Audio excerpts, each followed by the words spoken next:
அஸ்ஸலாமு அலைக்கும் வரஹ்மத்துல்லாஹி வபரகாத்துஹு. கண்ணியத்திற்குரிய எல்லாம் வல்ல அல்லாஹு ஜல்ல ஷானஹு தஆலாவின் நல்லடியார்களே, இஸ்லாத்தை அதன் தூய்மையான வடிவத்திலே அறிந்து கொள்ள வேண்டுமென்ற ஒரே நோக்கத்தில் நாம் எல்லாம் இங்கே குழுமியிருக்கிறோம். இந்த நிகழ்ச்சியிலே இறுதி நபித்துவம் என்ற தலைப்பு தந்திருக்கிறார்கள். இறுதி நபித்துவம் என்று சொன்னால் மனிதர்களுக்கு நல்வழி காட்டுவதற்காக நபிமார்களை அனுப்பி வந்த இறைவன் முஹம்மது ஸல்லல்லாஹு அலைஹி வஸல்லம் அவர்களை கடைசி நபியாக அனுப்பி அவர்களுக்கு பிறகு எந்த நபியும் ரசூலும் வரமாட்டார் என்று முத்திரையிட்டு விட்டான். இதை விளக்குவதுதான் இறுதி நபித்துவம். இறுதி நபித்துவம் என்றால் நபிகள் நாயகம் ஸல்லல்லாஹு அலைஹி வஸல்லம் அவர்களுக்கு முன்னர் எப்படி நபிமார்கள் தொடர்ச்சியாக வந்து கொண்டிருந்தார்களோ அதுபோல நபிகள் நாயகம் ஸல்லல்லாஹு அலைஹி வஸல்லத்திற்கு பிறகு வரமாட்டார்கள், வர தேவையில்லை, இறுதி நபியாக அவர்கள் ஆக்கப்பட்டு விட்டார்கள். இதை விளக்குவதுதான் இந்த தலைப்புடைய நோக்கம். இதை ஏன் இப்ப விளக்க வேண்டும் என்று சொன்னால், நம்முடைய முன்னோர்கள், இஸ்லாத்தை நமக்கு சொல்லித் தந்த முன்னோர்கள், நம்முடைய அடிப்படை மூல மந்திரமாக இருக்கிற, கொள்கையாக இருக்கிற லா இலாஹ இல்லல்லாஹ் என்பதையும் முஹம்மது ரசூலுல்லாஹ் என்பதையும் சரியான முறையில் நமக்கு சொல்லித் தரவில்லை. லா இலாஹ இல்லல்லாஹ் என்றால் வணக்கத்திற்குரியவன் அல்லாஹ்வை தவிர யாரும் இல்லை, அல்லாஹ்வை தவிர யாரையும் வணங்க மாட்டோம், அல்லாஹ்வுடைய இடத்துல யாரையும் வைக்க மாட்டோம். இது இந்த கலிமாவுடைய அர்த்தம். இத முரண்பாடு இல்லாம தெளிவான முறையில் மக்களுக்கு சொல்லி இருப்பார்களே ஆனால் செத்து போன ஆளை வணங்கக்கூடிய ஒரு நிலை இந்த சமுதாயத்தில் உண்டாயிருக்குமா? உண்டாயிருக்காது. உயிரோடு இருக்கக்கூடியவனை எல்லாம் வந்து மகான் பெரியார் என்று சொல்லி அவன் காலில் விழுந்து கும்பிடக்கூடிய நிலைமை உண்டாயிருக்குமா? உண்டாயிருக்காது. கொடிமரங்களையும் இன்ன பிற பொருள்களையும் புனிதமானவை என்று கருதி வழிபடக்கூடிய நிலைமை உண்டாயிருக்குமா? லா இலாஹ இல்லல்லாஹ்ங்கிறது உள்ள நுழைஞ்சா இதெல்லாம் வெளியேறிடும். இதெல்லாம் யாருடைய உள்ளத்தில் இருந்ததோ அவர்கள் உள்ளத்தில் லா இலாஹ இல்லல்லாஹ் நுழைஞ்ச உடனே இதெல்லாம் விரட்டி அடித்து விட்டது. இதெல்லாம் இருந்தது. மக்காவில் இருந்த காபிர்களுடைய உள்ளத்தில் பெரியார்கள் மீது பக்தி இருந்தது, மகான்கள் மீது பக்தி இருந்தது, அல்லாஹ் அல்லாதவர்களை எல்லாம் வணங்கலாம் என்ற நம்பிக்கை இருந்தது. அவங்க உள்ளத்தில் இந்த லா இலாஹ இல்லல்லாஹ் போன உடனே இதெல்லாம் முழுசாக வெளியேற்றப்பட்டு விட்டது. ஆனால் நம்ம லா இலாஹ இல்லல்லாஹ் உள்ளத்தில் இருக்கிறவனே எப்படி இருக்கிறான் என்று கேட்டால், லா இலாஹ இல்லல்லாஹ்ங்கிறான், அங்கே போய் நாகூரில் போய் கும்பிடுறான். லா இலாஹ இல்லல்லாஹ்ங்கிறான், இருட்டு திக்ர் செய்கிறான். லா இலாஹ இல்லல்லாஹ்ங்கிறான், யா முஹித்தீன் திக்ர் செய்கிறான், யா முஹம்மதுன்னு திக்ர் செய்கிறான். அப்போ லா இலாஹ இல்லல்லாஹ் என்று ஒரு பக்கம் சொல்லிக்கொண்டு அல்லாஹ்வுடைய இடத்துல மனிதர்களையும் இன்ன பிற படைப்புகளையும் வைக்கக்கூடிய நிலைமை நீங்கள் பார்க்கிறீர்கள். இதுக்கு என்ன காரணம்? லா இலாஹ இல்லல்லாஹ் ஒரு மந்திரம், அதனுடைய உள் அர்த்தத்தை உள்வாங்கி கொண்டு நம்பக்கூடிய வகையில் இந்த சமுதாயத்தை அவங்க வந்து பயிற்றுவிக்கவில்லை. இவங்களே லா இலாஹ இல்லல்லாஹ் என்று சொல்வார்கள், அதுக்கு மாற்றமாகவும் அவர்களை சொல்வார்கள். யார் லா இலாஹ இல்லல்லாஹ்வை சொல்லிக் கொடுக்கிறார்களோ அவர்களை எப்படியும் சொல்வார்கள், அல்லாஹ் ரசூல், அல்லாஹ் ரசூல், ரசூல் தான் அல்லாஹ் என்று சொல்வார்கள். எந்த அளவுக்கெல்லாம் சொல்லி இருக்கிறார்கள் என்று கேட்டா, அல்லாஹ் வந்து ஜிப்ரீலை கூப்பிட்டானாம். கூப்பிட்டு நீ போய் வஹியை கொடுத்துட்டு வா, இந்த ஹிரா குகையில் ஒருத்தர் இருப்பாரு அவர்கிட்ட கொண்டே கொடுத்துட்டு வா அப்படின்னு சொல்லி அல்லாஹ் சொன்னானாம். ஜிப்ரீல் அலைஹிஸ்ஸலாம் வந்தாங்களாம். வந்து பார்த்து அங்கேயும் அல்லாஹ் தான் இருக்கானாம். அது அல்லாஹ் வந்து அங்கே இருந்து போய் ஹிராவில் கொடுத்துருவான்னு சொன்னானாம். ஜிப்ரீல் அலைஹிஸ்ஸலாம் வந்து ஹிராவில் வந்தா அங்கே அல்லாஹ் தான் இருக்கானாம். உடனே மர அங்கே போனாராம். நீ ஒரு ஆள்கிட்ட கொடுக்க சொன்ன, அங்கே போனா நீ தான் அங்கே இருக்கிற என்று அப்ப இப்படிலாம் சொல்லி பயான். இதெல்லாம் கதை இல்லை, இதெல்லாம் சும்மாவுடைய பயான், இதெல்லாம் இஸ்லாமிய மேடைகளுடைய சொற்பொழிவு. அப்ப அல்லாஹ் தான் ரசூல், ரசூல் தான் அல்லாஹ். அப்ப கூட நம்ம கேட்டாங்க, கிறுக்கு பெயர்களா சொல்றத ஒழுங்காவா சொல்ல மாட்டீங்களா? இங்க வந்தார்ல, அங்க அங்க அல்லாஹ் இருந்தா அங்கனே கேட்க வேண்டியதானே? நீ என்னப்பா இங்க இருக்க மாதிரி அங்க போய் கேட்கணும்? அது சொல்றத கூட இங்க இருந்து வந்துட்டு மரம் அங்க போய் கேட்கிறாரு. அப்ப இங்கே அல்லாஹ் இருந்தான்னு சொன்னா என்னப்பா கொடுக்க சொன்ன, இங்க நீ இருக்கிறிய அப்படின்னு இங்கே கேட்டுக்கலாம்ல. இன்னொரு பிரயாணத்துக்கு வேஸ்ட் பண்ணாரு, கற்பனையை ஒழுங்கா பண்ணி தொலைக்கிறான்னு நம்ம அப்ப கேட்போம். எதுக்கு இது சொல்றேன்னு கேட்டா, இவங்க லா இலாஹ இல்லல்லாஹ்வை எந்த மாதிரி சொல்லி கொடுத்துருக்காங்க. லா இலாஹ இல்லல்லாஹ்னு சொல்லிட்டு லா இலாஹ இல்லா முஹம்மதுன்னு அர்த்தத்தில் சொல்லி கொடுத்துருக்காங்க. அதே மாதிரி இந்த லா இலாஹ இல்லல்லாஹ் எப்படி சொல்லி கொடுத்தாங்க? ஜும்மா பயான்கள்ல, மீலாது விழாக்கள்ல அல்லது மொய்தீன் ஆண்டவர் கந்தூரி விழாக்கள்ல பேசுவார்கள். என்ன பேசுவாங்க? ரசூல் ஸல்லல்லாஹு அலைஹி வஸல்லம் அல்லாஹ் மேராஜுக்கு அழைச்சிட்டு போனான். மேராஜுக்கு அழைச்சிக்கிட்டு போகும் பொழுது அல்லாஹ்ட்ட உரையாடுறாங்க ரசூல் ஸல்லல்லாஹு அலைஹி வஸல்லம். அப்ப அல்லாஹ் என்ன சொல்றானா, மெதுவா பேசு. ரசூல் ஸல்லல்லாஹு அலைஹி வஸல்லம் அல்லாஹ் சொல்றான் மேராஜ் உரையாட. இதெல்லாம் பயான்ங்க. இது லா இலாஹ இல்லல்லாஹ்னு ஒரு பக்கம் சொல்லிக்கொண்டு மார்க்க அறிஞர்கள் செய்த பயான் இது. எப்படி பயானே? ரசூலுல்லாஹ்ட்ட அல்லாஹ் சொன்னானா மெதுவா பேசு. ஏன் மெதுவா பேசுன்னு ரசூலுல்லாஹ் கேட்டாங்களாம். தொட்டில்ல முஹீதீன் தூங்கிட்டு இருக்கிறாரு. அங்க பக்கத்துல தொட்டில் கட்டி முஹீதீன் ஆண்டவர் தூங்கிட்டு இருக்கிறாராம். அவருக்கு டிஸ்டர்ப் பண்ணாத. அப்படின்னா முஹீதீன் வந்து அல்லாஹ்வுடைய மகன். நீங்க என்ன சொல்ல வர்றாங்க? அல்லாஹ்வுக்கு பக்கத்துல தொட்டி கட்டி அல்லாஹ் ஒருத்தர் தூங்க போட்டிருக்கான்னு சொன்னா அவர் வந்து ரசூலுல்லாஹ்வோட பெரிய ஆளு, அல்லாஹ்வுடைய குமாரன்.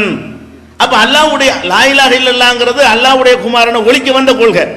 இந்த லா இலாஹ இல்லல்லாஹ்வை சொன்ன உடனே அல்லாஹ்வுடைய குமாரன் என்று சொன்னவர்கள் தான் கடுமையாக நபி ஸல்லல்லாஹு அலைஹி வஸல்லம் அவர்களை எதிர்த்தார்கள். அந்த லா இலாஹ இல்லல்லாஹ்வுக்கு சொல்லிக் கொண்டு இவர்கள் என்ன செய்கிறார்கள்? தொட்டில்ல வந்து மொய்தீன் தூங்குறாரு. அப்ப நமக்கு லா இலாஹ இல்லல்லாஹ் எப்படி சொல்லி தந்திருக்காங்க விளங்குதா? இந்த லா இலாஹ இல்லல்லாஹ்வை சொல்லி தந்தார்கள். எப்படி சொல்லி தந்தாங்க?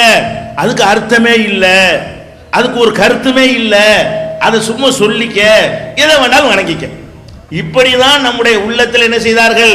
லா இலாஹ இல்லல்லாஹ் என்கிற நம்பிக்கை. இது மாதிரி நிறைய கதைகள் இருக்கிறது. இந்த லா இலாஹ இல்லல்லாஹ்வுக்கு மாற்றமாக என்னவெல்லாம் செய்தார்கள் என்பதற்கு அவ்வளவு கதை. இந்த மௌலுது ஓதுறாங்களே, அந்த மௌலுதுல என்ன சொல்றான்? லா இலாஹ இல்லல்லாஹ்வுக்கு மாத்தமா தானே ஓதுறான். ஒமை யுனாதி சிமி அல்ஃபம்பி கல்வத்திஹி அஸ்மம்பி ஹிம்மத்திஹி சர்மன்லி அஃபுவத்திஹி அஜப்துஹு முஸ்ரியம் மின் அஜ்லி தாவத்திஹி ஃபல்யது யா அப்துல் காதிர் முஹிதீனி என்று மௌலுதுல படிக்கிறான், யாக்குத்துபான்னு படிக்கிறான். இதுக்கு என்ன அர்த்தம்? என்னுடைய பெயரை, என்னுடைய பெயர் அல்லாஹ்வுடைய பெயர் இல்ல, அப்துல் காதிர் ஜீலானி சொல்றாராம். அவர் சொல்றாரு, என்னுடைய பெயரை எவன் தனிமையில 1000 முறை பயபக்தியோடு உச்சரிக்கிறானோ அவனுக்கு வந்து உடனடியாக நான் பதிலளிப்பேன். எனவே அவன் வந்து யா முஹிதீனை என்று அழைக்கட்டும், 1000 முறை அழைக்கட்டும் அப்படின்னு சொல்லி அவர் சொன்னாருங்கிறீங்க. இப்படி 1000 முறை திரும்ப திரும்ப உருப்போடுவது, திக்ர் செய்வது என்பது ஒரு வணக்கம் தானே. அல்லாஹ்வை தவிர வணக்கத்துக்குரியவன் யாரும் இல்லைங்கிறீங்க, அப்புறம் அவரை வணங்கலாங்கிறீங்க. உட்கார்ந்தா யா முஹிதீன்கிறீங்க, நின்றா யா முஹிதீன்கிறீங்க, பிரசவ வேதனை வந்தால் யா முஹிதீன்கிறீங்க, பள்ளிவாசலுக்கு பேரே மொய்தீன் ஆண்டவர் பள்ளிவாசலுங்கிறீங்க. நாட்டில் உள்ள எல்லா பள்ளிவாசலும் என்ன பேரு? மொய்தீன் ஆண்டவர் பள்ளிவாசல்ல லெட்டர் பேட் அடிக்கிறான். அப்ப நான் அந்த பள்ளிவாசல் வந்து முஹிதீனை வணங்குவதற்கு கட்டப்பட்டதுங்கிற அளவுக்கு ஆக்கி வச்சிருக்கேன் இல்லையா? அப்ப நீ ஒழுங்கான முறையில நம்முடைய மார்க்க அறிஞர்களா இருந்தவர்கள் லா இலாஹ இல்லல்லாஹ்வை சொல்லிக் கொடுத்து இருந்தால் இந்த நிலை வந்திருக்காது, லா இலாஹ இல்லல்லாஹ்வுக்கு இடைஞ்சல் வந்திருக்காது. இன்னைக்கு தௌஹீத்காரன் எவனாச்சும் தர்காவுக்கு போவானா? எவங்களாச்சும் உழுவானா? யா முஹிதீன் கூப்பிடுவானா? யா முஹம்மது கூப்பிடுவானா? அப்ப லா இலாஹ இல்லல்லாஹ் என்பது எப்படி உள்ளத்துல நுழைய வேண்டுமோ, எப்படி நபிகள் நாயகம் ஸல்லல்லாஹு அலைஹி வஸல்லம் அவர்களால் அந்த சமுதாயத்தினுடைய உள்ளத்துல வந்து கொண்டு செல்லப்பட்டதோ அந்த மாதிரி அந்த வீரியத்தோட, அந்த கருத்தோட, அந்த ஆழத்தோட உள்ளத்துல பதிய வைத்தால் இந்த மாதிரி தௌஹீதை தனியா சொல்வதற்கு வேலையே இல்லை. இந்த லா இலாஹ இல்லல்லாஹ் முஸ்லிம் அல்லாத மக்களுக்கு போய் சொல்லிட்டு இருப்போம். இப்போ நம்ம வேலை முக்காவாசிகள் எங்க ஓடுது? இவங்க மட்டும் ஒழுங்கா இருந்தாங்கன்னா என்ன செஞ்சிருப்போம்? நம்முடைய வேலையெல்லாம் லா இலாஹ இல்லல்லாஹ்வை இந்து சகோதரர்களுக்கு, கிறிஸ்தவ சகோதரர்களுக்கு, வேற நாத்திக சகோதரர்களுக்கு அவங்களுக்கெல்லாம் போய் சொல்றதுக்கு நமக்கு நேரம் இருக்கிறதா? இவனுக்கு லா இலாஹ இல்லல்லாஹ்வை சொல்லி கொடுக்கறதுலே நம்முடைய நேரங்கள் எல்லாம் போய் கொண்டிருக்கிறதை நம்ம பார்க்கிறோம். முக்காவாசி நேரம் அவனுக்கு பயன்படுத்துறோம், முக்காவாசி இவர்களுக்கு தான் சொல்ல வேண்டிய நிலைமை. அடுத்து இன்னொரு அம்சம் என்ன? லா இலாஹ இல்லல்லாஹ் இந்த மாதிரி ஆக்கிவிட்டாங்களா, முஹம்மது ரசூலுல்லாஹ்ங்கிறது இந்த மாதிரி நாசமாக்கி விட்டாங்க. அத்தை சரியா சொல்லி இருந்தா இறுதி நபி தோண்டுங்க ஒரு மாநாட்டுக்கு வேலை இல்லை. இந்த மிர்சாங்கிற பொய்யன் வந்து உருவாகி இருக்க முடியாது, வந்த செருப்பு கலட்டி அடிச்சிருப்பாங்க. அந்த மாதிரியான ஒரு நிலைமை வந்து ஏற்பட்டு இருக்கும். அதுக்கு என்ன காரணம்? முஹம்மது ரசூலுல்லாஹ் என்பதையும் அது ஒரு மந்திர சொல்லாக சொன்னார்களே தவிர, அது ஒரு அர்த்தமற்ற சொல்லாக சொன்னார்களே தவிர, அதை எப்படி முஹம்மது ரசூலுல்லாஹ்வை எப்படி நம்பணும், என்ன மாதிரி நம்புமாறு இந்த மார்க்கம் நமக்கு சொல்லி தருகிறது என்று அவர்கள் சொல்லிக் கொடுக்கவே இல்லை. முகமது ரசூலுல்லாஹ் என்று சொல்வார்கள். அதுக்கு என்ன அர்த்தம்? அல்லாஹ்விடம் இருந்து செய்தியை பெறக்கூடிய தூதராக முகமது நபி இருக்கிறார்கள். அதான் அர்த்தம். ரசூலுல்லாஹ் என்ன அர்த்தம்? ஒரு ஆளுடைய தூதர்னு சொன்னா, என்னுடைய தூதராக ஒரு ஆளை நியமித்தால் என்னுடைய செய்தி அவர் மூலமா போய் சேரும் அர்த்தம். ஒரு நாடு ஒருத்தரை தூதராக அனுப்பி வைத்தார்களே, ஆனால் அந்த நாட்டின் மூலமாக சொல்லப்படுகிற செய்தி எல்லாம் அந்த தூதர் மூலமாக அடுத்த நாடுகளுக்கு என்ன செய்யும்? போய் சேரும்.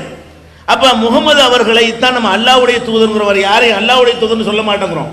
எனக்கு தூதர் இருக்கலாம், உங்களுக்கு தூதர் இருக்கலாம், ஒரு நாட்டுக்கு தூதர் இருக்கலாம், ஒரு மாநிலத்துக்கு தூதர் இருக்கலாம், ஒரு நிறுவனத்துக்கு தூதர் இருக்கலாம். அல்லாஹ்வுக்கு தூதர் என்று நம்ம யாரை நம்புறோம்? முகமது ஸல்லல்லாஹு அலைஹி வஸல்லத்தை நம்புறோம். அதுக்கு என்ன அர்த்தம்? அல்லாஹ் நமக்கு எதையாவது சொல்வதாக இருந்தால் அவர் வழியாத்தான் சொல்லுவான். அல்லது அவர் என்னவெல்லாம் நமக்கு அல்லாஹ்வுடைய செய்தி என்று சொன்னாரோ அது அவருடைய செய்தி இல்லை, அங்கிருந்து வாங்கி நமக்கு தந்த செய்தி. இதான முகமது ரசூலுல்லாஹ்வுக்கு அர்த்தம். முகமது அல்லாஹ்வுடைய தூதர்ங்கிறது மந்திரம் அல்லது, அது ஒரு அர்த்தம் இருக்கு, அதுக்கு ஒரு கருத்து இருக்கிறது. அந்த கருத்தை நம்ம நம்ப வேண்டி இருக்கிறது. அது என்ன கருத்து? முகமது ஸல்லல்லாஹு அலைஹி வஸல்லம் அவர்கள் அல்லாஹ்வுடைய தூதர், அல்லாஹ்விடம் இருந்து செய்தி அவங்களுக்கு வரும். இதான அடிப்படை. இதை சொல்லிக் கொண்டே இவர்கள் யாருக்கெல்லாம் வஹி வருது என்று நம்பினார்கள், யாருக்கெல்லாம் அல்லாஹ்விடம் இருந்து செய்தி வருவதாக இவர்கள் சொன்னார்கள். அதனாலதான் அங்கெல்லாம் வரும்போது எனக்கே வரக்கூடாதுன்னு கேட்கறான். எதனால இந்த பொய் நபி எல்லாம் உண்டாகுறான்?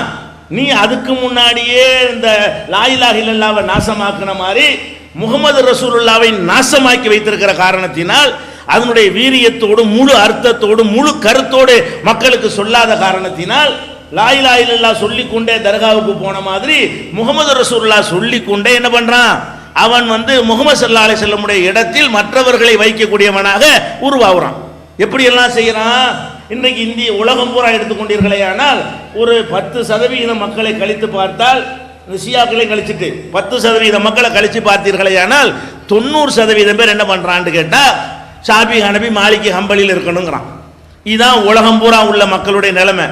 அவனுக்கு ஷாபி ஹனபி என்னன்னு தெரியாது, தெரியுதோ தெரியலையோ, இந்த மார்க்க அறிஞர்கள் அப்படி அவனுடைய உள்ளத்தில் விதைத்து விட்ட காரணத்தினால், நீங்க யார்? நாங்க ஷாபி அப்படின்னா என்னடா கூட அவனுக்கு தெரியாது. ஷாபிமா நீ யாரா? ஹனபி அப்படின்னா என்ன? நான் ஹனபி தான். எப்படிதான் எங்க பாப்பா சொன்னாரு, அப்படிதான் எங்க அம்மா சொன்னாங்க தவிர ஹனபினாலும் அவனுக்கு என்னன்னு தெரியாது, ஷாபினாலும் என்னன்னு தெரியாது. இப்படி சொல்லிக் கொள்ளக்கூடியவனை நீங்க அதிகமா உண்டாக்கி இருக்கீங்க. இதுக்கு என்ன அர்த்தம்? நீ தொழுவதா இருந்தால் இந்த ஹனபி எப்படி சொன்னாரோ அப்படிதான் நீ தொழு. அதுக்கு அர்த்தம். ஒரு ஆள் ஹனபி என்று தன்னை சொல்லி கொண்டால் அதுக்கு என்ன அர்த்தம்? ஹனபின்னு ஒருத்தர் இருக்காருல்லப்பா, அபு ஹனிபா, அவர் எப்படி தொழுதா அப்படித்தான் நீ தொழுகணும். அவர் எப்படி நோன்பு வைக்க சொன்னார் அப்படிதான் நோன்பு வைக்கணும். அவர் எப்படி ஹஜ்ஜி செய்ய சொன்னார் அப்படிதான் ஹஜ்ஜி செய்யணும்.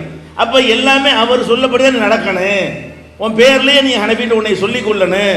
நாங்க ஹனபி மதுஹபுக்காரர்கள் என்று உனக்கு என்ன செய்யணும்? பெயர் சுட்டி கொள்ளணும். ஷாபினா ஷாபி என்ன சொன்னார் அப்படிதான் நான் தொழுவேன், அப்படிதான் நோன்பு வைப்பேன், அவர் சொன்னபடி தான் ஹஜ்ஜி செய்வேன், அவர் சொன்னபடி தான் ஜக்காத்து கொடுப்பேன், அவர் சொன்னபடி தான் திக்ரு தஸ்பீஹ் மற்ற போக்குவரத்து எல்லாமே செய்து கொள்வேன் அப்படின்னு அர்த்தம். அப்ப இது முகமது ரசூலுல்லாஹ்வுக்கு மாற்றம் இல்லையா? முகமது அல்லாஹ்வுடைய தூதருங்கிறீங்க, செய்தி அவருக்கு தான் வருங்கிறீங்க. எவருக்கு செய்தி வருமோ அவருக்கு சொன்னபடி சொல்ல வேண்டியதானே? முகமது தானங்க அல்லாஹ்வுடைய ரசூலு, அவருக்கு தானங்க அல்லாஹ்விலிருந்து செய்தி வரும். அல்லாஹ்விலிருந்து யாருக்கு செய்தி வருகிறதோ அந்த முகமது ஸல்லல்லாஹு அலைஹி வஸல்லம் தொழுதபடி தான் நான் தொழுவேன். இப்படி இந்த உலமா சொல்லி கொடுத்து இருந்தா இந்த பொய்யன் வந்துக்கிட்டு நானும் ஒரு நபின்னு இருப்பானா? இந்த மிர்சாண்டு ஒரு கிறுக்கன் நபின்னு சொன்னாங்க. எப்படிலாம் கிறுக்கங்கிற ஆதாரம் சொல்றேன், முதல்ல அந்த அடிப்படைக்கு சொல்றேன்.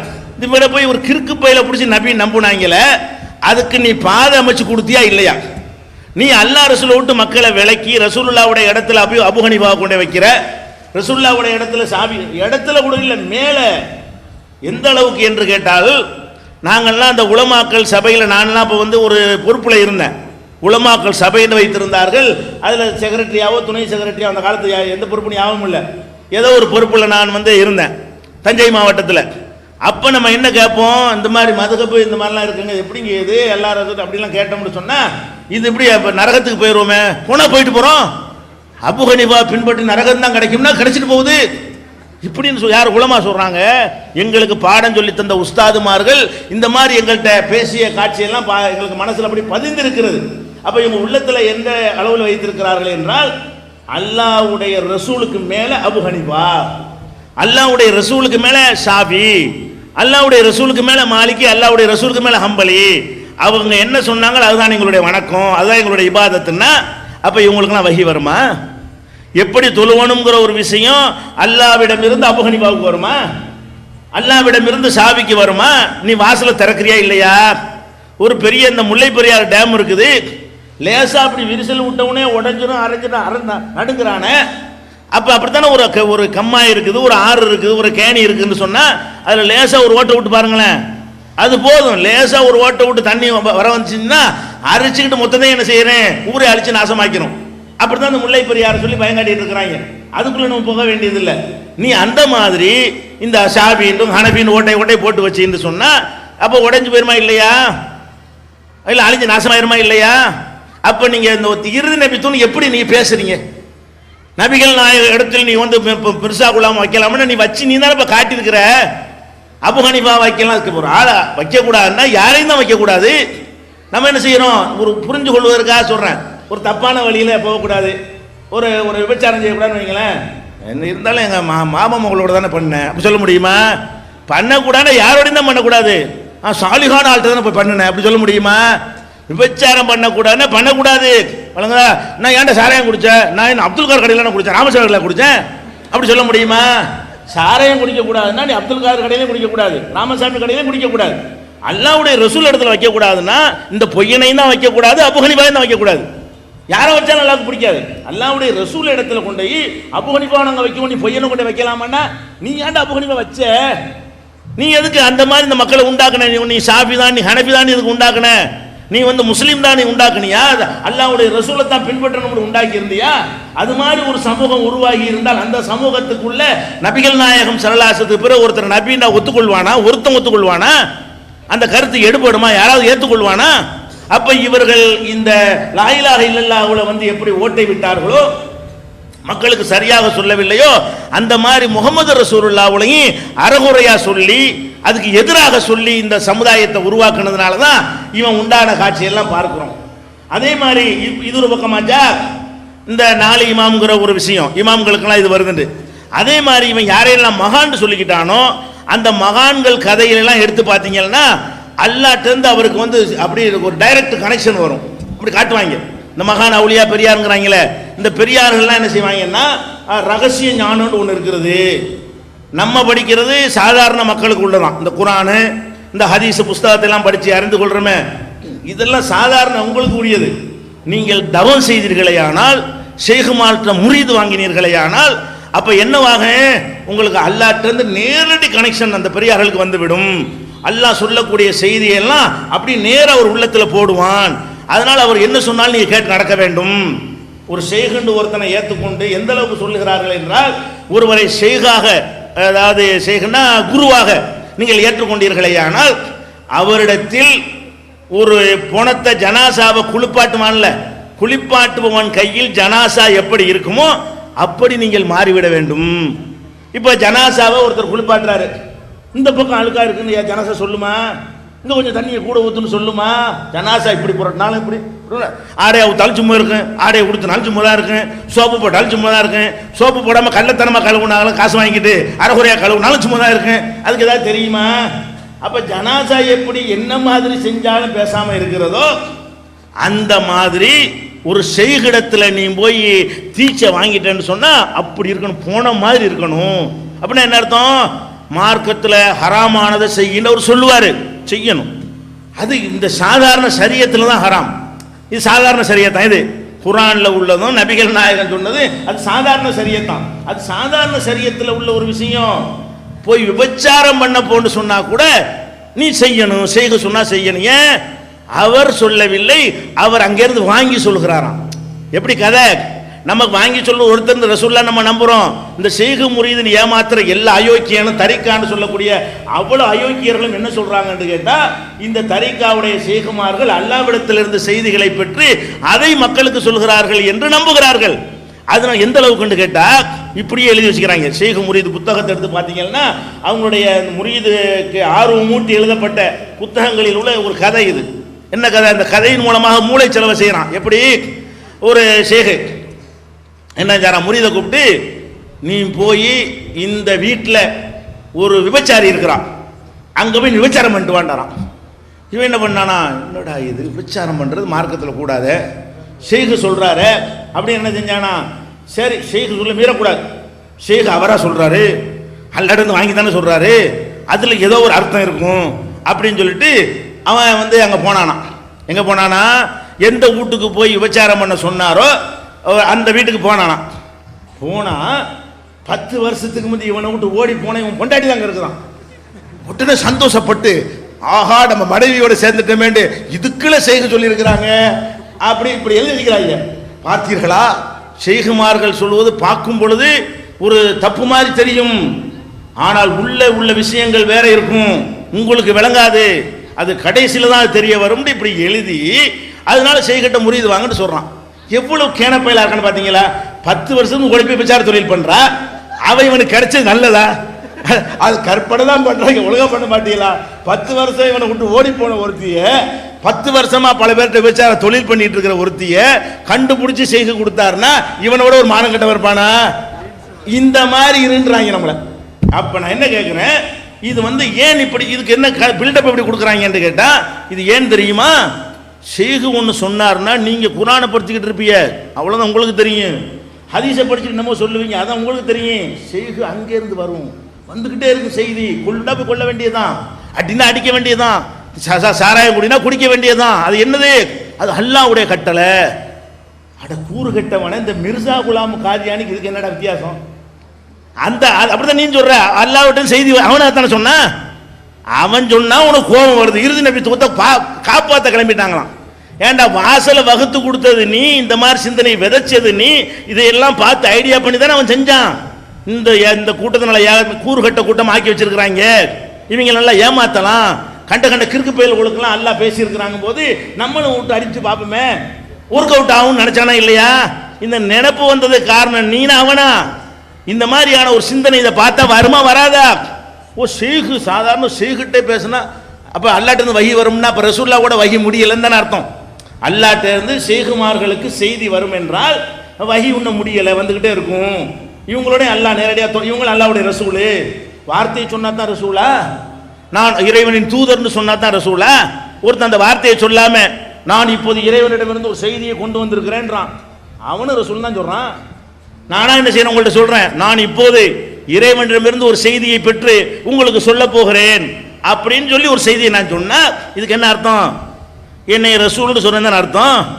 ரசூலுங்கிற வார்த்தையை தான் நான் யூஸ் பண்ணலையே தவிர அது அல்லாஹ்வுடைய தூதர் செய்யற வேலையை தான் நான் செய்யறேன். அப்ப நீங்க வந்து இதை எப்படி ஏத்துக்கிறீங்க? இது எப்படி நீங்க சகிச்சு கொள்ள முடியும்? சகித்து கொண்டீர்கள், சகித்து கொள்ளக்கூடிய வகையில் உங்களை உருவாக்கினார்கள். அப்ப இந்த மதுஹப் என்கிற வாசலை நீ அடைச்சு விட்டு இருந்தா இந்த உண்டாகி இருக்க மாட்டான். அந்த தரிக்காங்கிற வாசல் நீ அடைச்சி வச்சிருந்தேன்னு சொன்னா அவன் நபி வருவான்னு எப்படி சொல்லுவான்? அட்டை சும்மா அல்லாட்டு இருந்து இந்த மாதிரி ஞானமே வராதுங்கிறாங்க, இங்க போயிட்டு நபின்னா பின்னி எடுத்துருவாங்க என்கிற ஒரு பயமாவது இருக்குமா இல்லையா? அந்த பயம் இல்லாம தைரியமா நானும் அல்லாஹ்வுடைய தூதர் தான் என்று ஒருத்தன் சொல்கிறான் என்று சொன்னால் நீங்கள் அந்த வாசலை திறந்து வைத்தீர்களா இல்லையா? அப்ப இந்த மாதிரி ஷேகுமார்கள், இன்னும் சொல்ல போனால் இந்த வாசலை திறந்து வைத்த கிறுக்கன்களை எல்லாம் நீங்கள் மகான்கள் ஞானிகள் என்று சொன்னீர்கள். இந்த மாதிரி சொன்னவன்லாம் யாரு? இந்த யாரெல்லாம் வந்து அல்லாஹ்ட்ட இருந்து ஷேகுமார்கள் வருவார்கள், பேசுவார்கள், அல்லாஹ்ட்ட இருந்து செய்தி வரும், மெஞ்ஞானம்னு ஒன்று இருக்கிறது, நீ சாதாரண ஞானம், ஷரியத்து, தரிக்கத்து, ஹக்கீகத்து, மாரிஃபத்து 4 இருக்கிறது, நீங்கள்லாம் ஷரியத்தில் உள்ளவர்கள், ஒரு படி மேலே போனால் ஹக்கீகத்துக்கு போகலாம், அதுக்கு பிறகு மாரிஃபத்துக்கு போகலாம், இப்படி எல்லாம் என்ன செய்யறான்? பலவிதமான படித்தரங்கள் இருக்குன்னு சொன்னானுல, அவங்களுக்கெல்லாம் என்ன பேரு? ஞானிகள், மகான்கள். அப்ப இன்னும் உதாரணத்துக்கு சொல்வதாக இருந்தால் இவங்க வந்து இந்த ஹஸ்பி ரபின்னு படிப்பார், நாவூர் அணிப்பான். ஹஸ்பி ரபி ஜல்லலான்னு செய்வார், ஒரு பாட்டு ஒன்று படிப்பாரா, அதுல ஒரு பாட்டு கடைசியா வரும். எப்படி வரும்? அறிவு கடலாம் கஸாலி. அந்த பாட்டை முடிக்கும் போது எப்படி படிப்பாரு? அறிவு கடலாம் கஸாலி அடையும் நெஞ்சின் விரிவை போல். கஸாலி இருக்கிறாரு அறிவு கடல், அவருடைய நெஞ்சி விரிஞ்ச மாதிரி எங்களுக்கு விரிய வைப்பாயான்னு இப்படி முடியும் அந்த பாட்டு. அப்ப இவங்க என்ன வழங்கி வச்சுக்கிறாங்க? இந்த உலகத்திலே கல்வி கடல் கஸாலி அப்படிலாம் பயானம் பண்றாங்க. இந்த உலமாக்கெல்லாம் இருக்கு. மதரசாக்கள் நாங்கள் படிப்போம். மதரசாவில் ஒவ்வொரு ப்ரோக்ராம் முடிச்ச பிறகு, சங்கத்தை முடிச்ச பிறகு நவ்விரி லாகசமா கல்பல் கரீபிகமா நவ்வர்த்த கல்பையுமா மின்னாசி கஸாலி மதரசாவில் சொல்லித்தர பாடம். எப்படி? நவ்விரி லாகசமா, இந்த பூமிக்கு இறைவனே நீ ஒளியாக பிரகாசமாக்கி வைப்பாயாக, கல்பல் கரீபி இந்த சாமானியனுடைய உள்ளத்தை வந்து பிரகாசமாக்கு. எந்த மாதிரி பிரகாசமாக்கணும்? கமா நவ்வர்த்த கல்ப இமாமின் நாசி. இமாமுன் நாஸ்னு அல்லாஹ் வந்து இப்ராஹிம் நபிக்கு சொல்றான். அந்த பட்டத்தை கொடுக்குறான் இவன். இமாமுன் நாஸ், மனித குலத்தின் இமாம் இருக்கிறாரே கஸாலி, அவர் உள்ளத்தை எப்படி விரிவாக ஆக்கினாயோ அந்த மாதிரி எங்க உள்ளத்தை விரிவாக்கின்னு கேளுன்னு கற்றுக் கொடுக்குறாங்க ஆலிம் சாக்களுக்கெல்லாம்.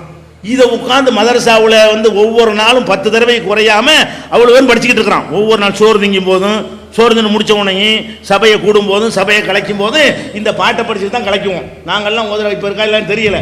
நாங்கள்லாம் ஓதக்கூடிய காலத்தில் இந்த நபீர்களாக சமாங்கிறது அவ்வளோ ரொம்ப சூப்பராக ஃபேமஸான ஒரு பாட்டு அது. அப்போ இந்த மாதிரி நீ சொல்லி கொடுக்குறிய, அவர் தானப்பா இதெல்லாம் வித்த ஊண்டுனாரு. அதான் கல்புக்குள்ள அல்லாஹ் வந்து இறங்குவான், பேசுவான், அல்லாஹ்ட்ட இருந்து நேரடி ஞானம் வரும். இது சாதாரண இல்மு, அது பெரிய இல்மு, அது ரகசிய ஞானம், இது மெஞ்ஞானம். இந்த கிறுக்குத்தனத்தை எல்லாம் அரங்கேற்றின ஒரே ஆள் யாரு? கஸாலி. அவர் யார் இவங்க பார்வையில், இந்த உலமாக்கள் பார்வையில் பெரிய மகான். அப்போ அவர் மகான்டா இவனையே மகாங்க மாட்டேங்கிறீங்க. நீ தரப்ப சொல்லியிருக்க. அவர் தான் சொன்னார், கஸாலி தான் சொன்னார். நீ வந்து எப்படி எந்த அளவுக்கு சொல்றாரு? இதெல்லாம் வந்து உடம்புக்குரிய கல்வியாம். எது? இந்த குர்ஆன் ஹதீஸ்லாம் இருக்குது, அது இல்முல் அபுதான், பதனுக்கு உரிய உடம்புக்குரிய கல்வி. இன்னொன்று இல்முல் அருவாகன்னு ஒன்று இருக்குது, ரூஹுக்குரிய கல்வி. அது எப்படி வரும்? ஒரு ஞானிட்ட போய் நம்ம வந்து பையத்தை எடுத்தால் அது கிடைக்கும். அப்படியே நீ அல்லாஹ்வுக்காக உன்னை அர்ப்பணித்து கொண்டு வரும் பொழுது கல்பு வந்து அப்படி கண்ணாடி மாதிரி ஆயிரும். கண்ணாடி மாதிரி ஆனால், கண்ணாடினா முகம் பார்க்குற கண்ணாடி, இந்த கண்ணாடி இல்லை, முகம் பார்க்குற கண்ணாடி மாதிரி என்ன செஞ்சு ஆகிவிடும். அப்படி ஆனால் அங்க அல்லாஹ்ட்ட இருக்கிற எல்லாம் இங்க தெரியும். அங்க அல்லாஹ்விடத்துல என்னென்ன நடந்து கொண்டிருக்கிறதோ அது எல்லாம் கண்ணாடியில் தெரியும். ஒரு முகம் பார்க்குற கண்ணாடி இப்படி வச்சு பார்த்தா நீங்க தெரிவிங்கல்ல, அந்த மாதிரி உள்ள ஆகிவிடும். அப்ப அல்லாஹ்ட்ட இருந்து மெசேஜ் அப்படி வரும். இப்படி பார்த்து நம்மளே பார்த்து சொல்லிக்கிற வேண்டியதான். நம்மளை குனிஞ்சி பார்த்துட்டு இந்த அல்லாஹ் அங்க வர்றான், இந்த ஜிப்ரீல் அங்க நிற்கிறாருன்னு சொல்ல வேண்டியதான். இந்த மாதிரி நியூஸ் கிடைக்கும்னு எழுதி வச்சுக்கிறாரு. இஹ்யா உலுமுதீன்கிற கிதாபில் எழுதி வச்சிருக்கிறாரு. அப்ப இதுக்கு இந்த மிர்சா குலாம் நான் நபினான என்ன வேறுபாடு? அல்லாஹ்ட்ட இருந்து செய்தி வரும்னு சொந்தம் கொண்டாடினானே இவன் சொன்ன மாதிரி தானே இந்த கஸாலிங்கிற ஆளும் சொல்லியிருக்காரு. அவரை நீங்க என்ன பண்றீங்க? அவரை இமாமுன் நாஸுங்கிறீங்க, பெரிய மாமேதைங்கிறீங்க. உலகத்திலேயே அவருக்கு இதயத்தை விரிவாக்கின மாதிரி யாருக்கும் அல்லாஹ் விரிவாக்கலைங்கிறீங்க. தான் விரிவாக்குறதா? இது வந்து இது மடமையா இல்மா அறிவா?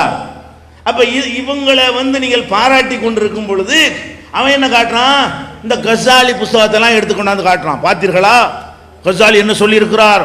இவர்கள் மதிக்கக்கூடிய உங்க, அதாவது நம்ம கையை கொண்டு நம்ம கண்ணை குத்துறன்னு சொல்லுவோம்ல, கண்ணை குத்துறது அவன் கையை கொண்டு குத்துற அது ஒரு வகை.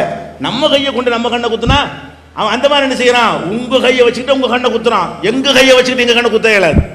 தௌஹீத் ஜமாத்துக்கார கையை பிடிங்க என்ன செய்ய முடியாது, கண்ணை குத்த இயலாது. இங்க பாயிண்ட்லாம் ரொம்ப தெளிவா இருக்கும். குர்ஆன் ஹதீஸ் மட்டும்தான். இங்க நீ வச்சுக்கிற குப்பையை எடுத்துக்கிட்டு என்ன செய்யறான்? அவன் உன்கிட்ட கேட்கறான் கேள்வி.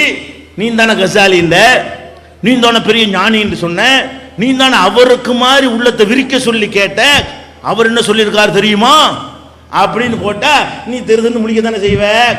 நீ திருதுன்னு முழிக்க போய் தான் அங்கே போய் 4 பேர் சேர்ந்தா உனக்கு ரிப்ளை சொல்ல முடியாத. இந்த மாதிரி கேள்வி கேட்டானா உனக்கு எப்படி ரிப்ளை சொல்லுவ? அப்ப ரிப்ளை சொல்ல முடியாம போகும் பொழுது இதனாலதான் நாங்கள் எல்லாம் சேர்ந்தது நடத்தல. இறுதி நபி தோண்ட நீ தானே இப்போ காரண கர்த்தாவா இருந்துக்கிட்டு அம்புட்டுக்கு நீ வந்து கண்டிச்சு வந்தா எப்படி உன்னோட சேர்ந்துக்கிட்டு உனக்கு அந்த நற்பெயரை நாங்கள் தருவோம்? சிந்திச்சு பார்க்கணும். அப்ப அந்த கஸாலி அதே மாதிரி இப்னு அரபின்னு ஒரு இருக்கேன். இப்னு அரபின்னு சொல்லி உலகத்திலேயே மகா இந்த உம்மத்தே முகமதியாவில் தோன்றிய கெட்டவர்களில் மகா பெரிய ஷைத்தான் யாரு? இப்னு அரபிங்கிற ஷைத்தான். இவனை மதரசாக்கள்ல இப்னு அரபி ரஹ்மத்துல்லாஹி அலைஹிம்பாங்க, இப்னு அரபி கத்தஸல்லாஹு சிர்ருல் அஸீஸ்ம்பாங்க. இவன் எழுதி வச்சிருக்கிறான் புஸ்தகத்துல, நுபுவத்து முடியல, நபித்துவம் முடியல, அது இருந்து கொண்டே இருக்கிறது, அது கியாம நாள் வரைக்கும் இருக்கும், நபி வந்துகிட்டே இருப்பாங்க. இப்படி யார் எழுதுனா? இந்த இப்னு அரபிங்கிற கிறுக்கன் தான் ஃபுத்துஹாத்துங்கிற நூல்ல இன்னும் பல நூல்கள்ல எழுதுனா. ஏன்டா இப்போ வந்துகிட்டு இந்த ஷேக் அப்துல்லா ஜமாலி இப்னு அரபியை கொண்டாடுறான். இந்த சொன்னால சில பேர்களை சொல்லி நீங்க உள்ளூர் ஆளுக்கு எனக்கு தெரியாது, அந்த உலமாக்களை போய் கேளுங்க. இப்னு அரபி ரஹ்மத்துல்லாஹி அலைஹி கத்தஸல்லாஹு சிர்ருல் அஸீஸ்ம்பாங்க. அப்ப நீ இப்னு அரபிங்கிற ஷைத்தான் வந்து நுபுவத்து முடியலன்றானே, அவனை ஏன்டா காபிருங்க மாட்டேங்கிறீங்க?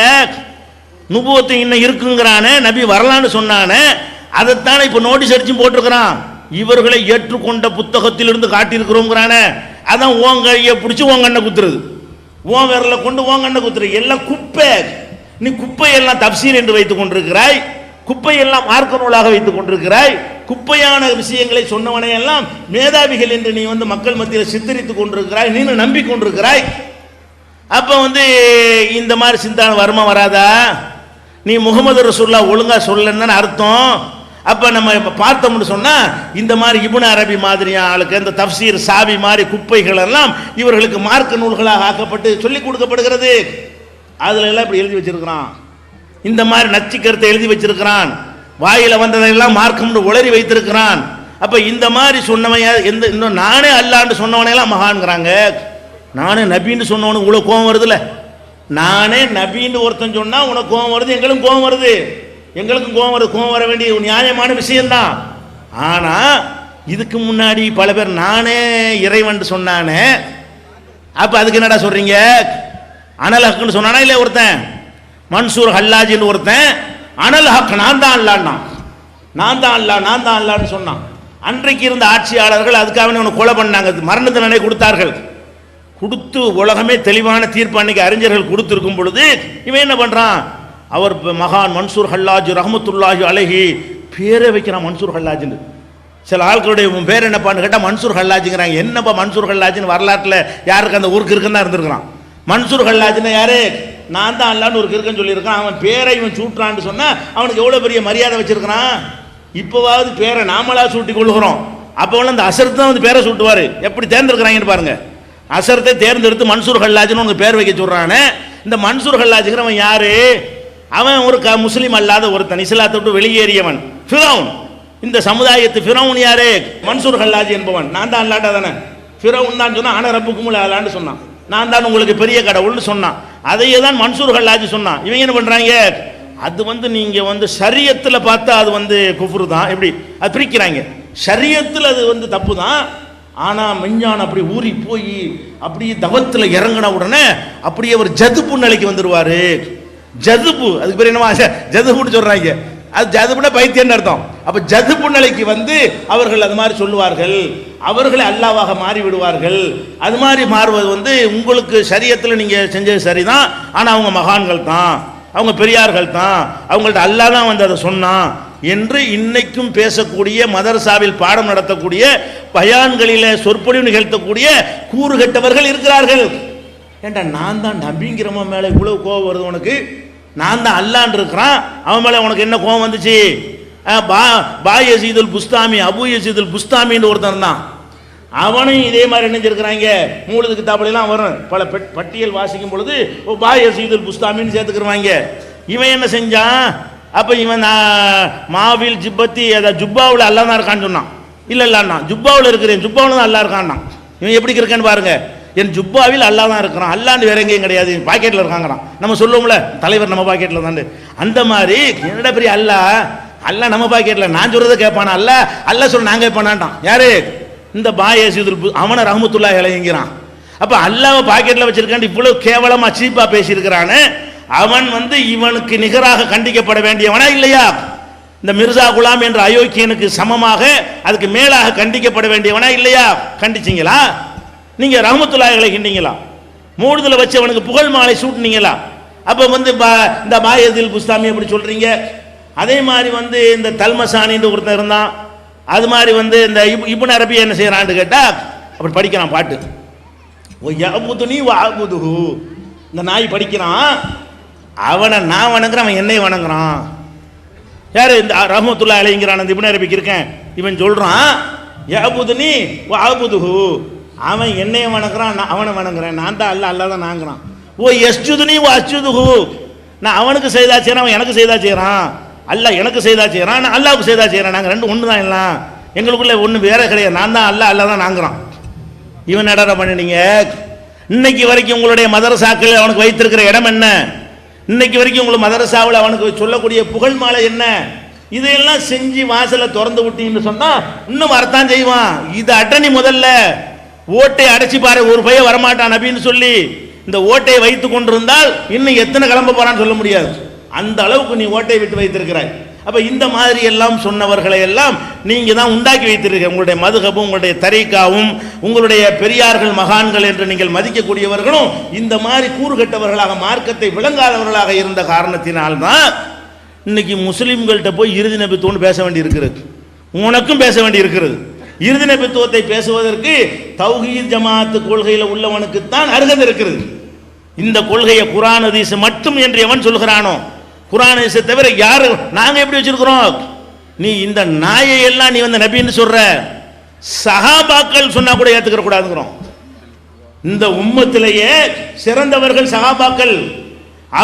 அவர்களுடைய தியாகம் உழைப்பு நம்முடைய நாமெல்லாம் இஸ்லாத்துக்கு வருவதற்கு காரணம். நபிகள் நாயகம் ஸல்லல்லாஹு அலைஹி வஸல்லம் உடைய அந்த வெற்றிக்கு அல்லாஹ் அவர்களை காரணமாக ஆக்கினான். கஷ்டமான நேரத்தில், சிரமமான நேரத்தில் உயிரை தியாகம் செய்து இந்த கொள்கையை ஏற்றுக்கொண்டார்கள்.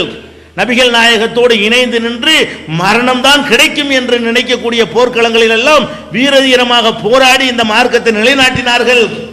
அப்படி பொருளை, சொத்து சுகம், வீடு வாசல்லாம் விட்டு விரட்டப்பட்டும் கூட இந்த கொள்கைக்காக எனக்கு இந்த சொத்து சுகம் வீடு வாசல் வேண்டாம் என்று நபிகள் நாயகம் ஸல்லல்லாஹு அலைஹி வஸல்லம் பின்னால புறப்பட்டார்கள்.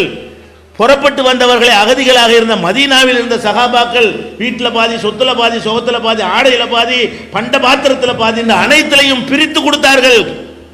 இப்படி வந்து தியாகம் செய்த அந்த சஹாபாக்களை இந்த உம்மத்திலேயே சிறந்தவர்கள் என்று நாங்கள் மதிக்கிறோம். இந்த உம்மத்திலேயே சஹாபாக்களுடைய இடத்தை எவனும் அடைய முடியாது. அதே நேரத்தில் அல்லாஹ்வுடைய ரசூலை சஹாபாக்கள் அடைய முடியாது. நாங்கள் எப்படி அழகா வச்சிருக்கிறோம்? இந்த உம்மத்திலேயே உன்னுடைய அபு ஹனீஃபா, உன்னுடைய ஷாஃபி எல்லாம் அபூபக்கருடைய கால் தூசிக்கு சமமாக மாட்டார் என்று நாங்கள் மதிக்கிறோம். நீ சொல்லக்கூடிய கஸாலி, இப்னு அரபி, இந்த கிறுக்கன் எல்லாம் அவர்களுடைய மலைஜலத்துக்கு கூட சமமாக மாட்டார்கள் என்று நாங்கள் மதிக்கிறோம். அந்த அவ்வளவு உயர்ந்த இடத்தில் வைத்தாலும் ஒரு சஹாபி ஒரு சட்டத்தை சொன்னால் அது வேற, உங்களை மதிக்கிற விஷயம் வேற. ரசூலுல்லாஹ்வுடைய இடத்துல உங்களை எப்படி வைப்போம்? உங்களுக்கு என்ன வஹியா வருது? சஹாபாக்களுக்கு அல்லாஹ்விலிருந்து செய்தியா வருது? உங்களுக்கு அல்லாஹ்விலிருந்து செய்தி வர்ற மாதிரி வந்துருமே. பின்பற்றுவது ரசூலை மட்டும்தான், மதிப்பது சஹாபாக்களை மதிப்போமே தவிர மதிக்கிறதுக்கும் பின்பற்றுறதுக்கும் உள்ள வேறுபாட்டை, நுணுக்கமான வேறுபாட்டை துல்லியமாக விளக்கி கொண்டிருக்கிறோம் மக்கள் மத்தியில். அப்ப நம்ம இன்னைக்கு சஹாபாக்களை பின்பற்றும் ஒரு கூட்டம் கிளம்பிட்டு இருக்கோம். அவனும் சேர்ந்துக்கிட்ட என்ன செய்யறான்? நாங்க இறுதி நபித்துவத்தை பேச, நீ தானே வாசலை திறந்து விட்டவனே. சஹாபாக்களை மதிக்க வேண்டியதுக்கும் அவங்க கருத்தை எல்லாம் மார்க்கமாக ஏற்றுக்கொள்வதற்கு வித்தியாசத்தை ஒழுங்கா நீ சொல்லி தௌஹீது போர்வையில் தௌஹீது போர்வையில் வந்து நபித்துவ வாசலை திறந்து விட்டவர்கள், நபித்துவ வாசலை இறுக்கி அல்ல அடைத்து வைத்திருக்க திறந்து விட்டவர்கள் யாரு? ஆரம்பம் அங்கதான் ஆரம்பிக்குது. சஹாபாக்களை பின்பற்றலாம், சஹாபி சிறந்தவர்கள், அதெல்லாம் யாரு இல்லைன்னு சொன்னா? சஹாபி சிறந்தவர்கள் தான், பின்பற்றலாமா? அவங்க சொல்வது மார்க்கமாகுமா? அல்லாஹ்வுடைய ரசூலை அப்படி ரெண்டா பிரித்து நம்ம மக்கள் மத்தியில் வைத்துக் கொண்டிருக்கிறோம். ரசூல் ஸல்லல்லாஹு அலைஹி வஸல்லம் அவர்கள் அல்லாஹ்வுடைய ரசூல் என்ற முறையில் என்ன சொன்னார்கள் அதைத்தான் பின்பற்றணும். மனிதர் என்ற முறையில் சிலதை செய்திருப்பார்கள், அதை பின்பற்ற அவசியம் இல்லை. நம்ம எப்படி எவ்வளவு நுணுக்கமா மார்க்கம் அப்படி சொல்லி தருகிறது. நபிகள் நாயகம் ஸல்லல்லாஹு அலைஹி வஸல்லம் அப்படி நமக்கு சொன்னார்கள். என்ன சொன்னாங்க?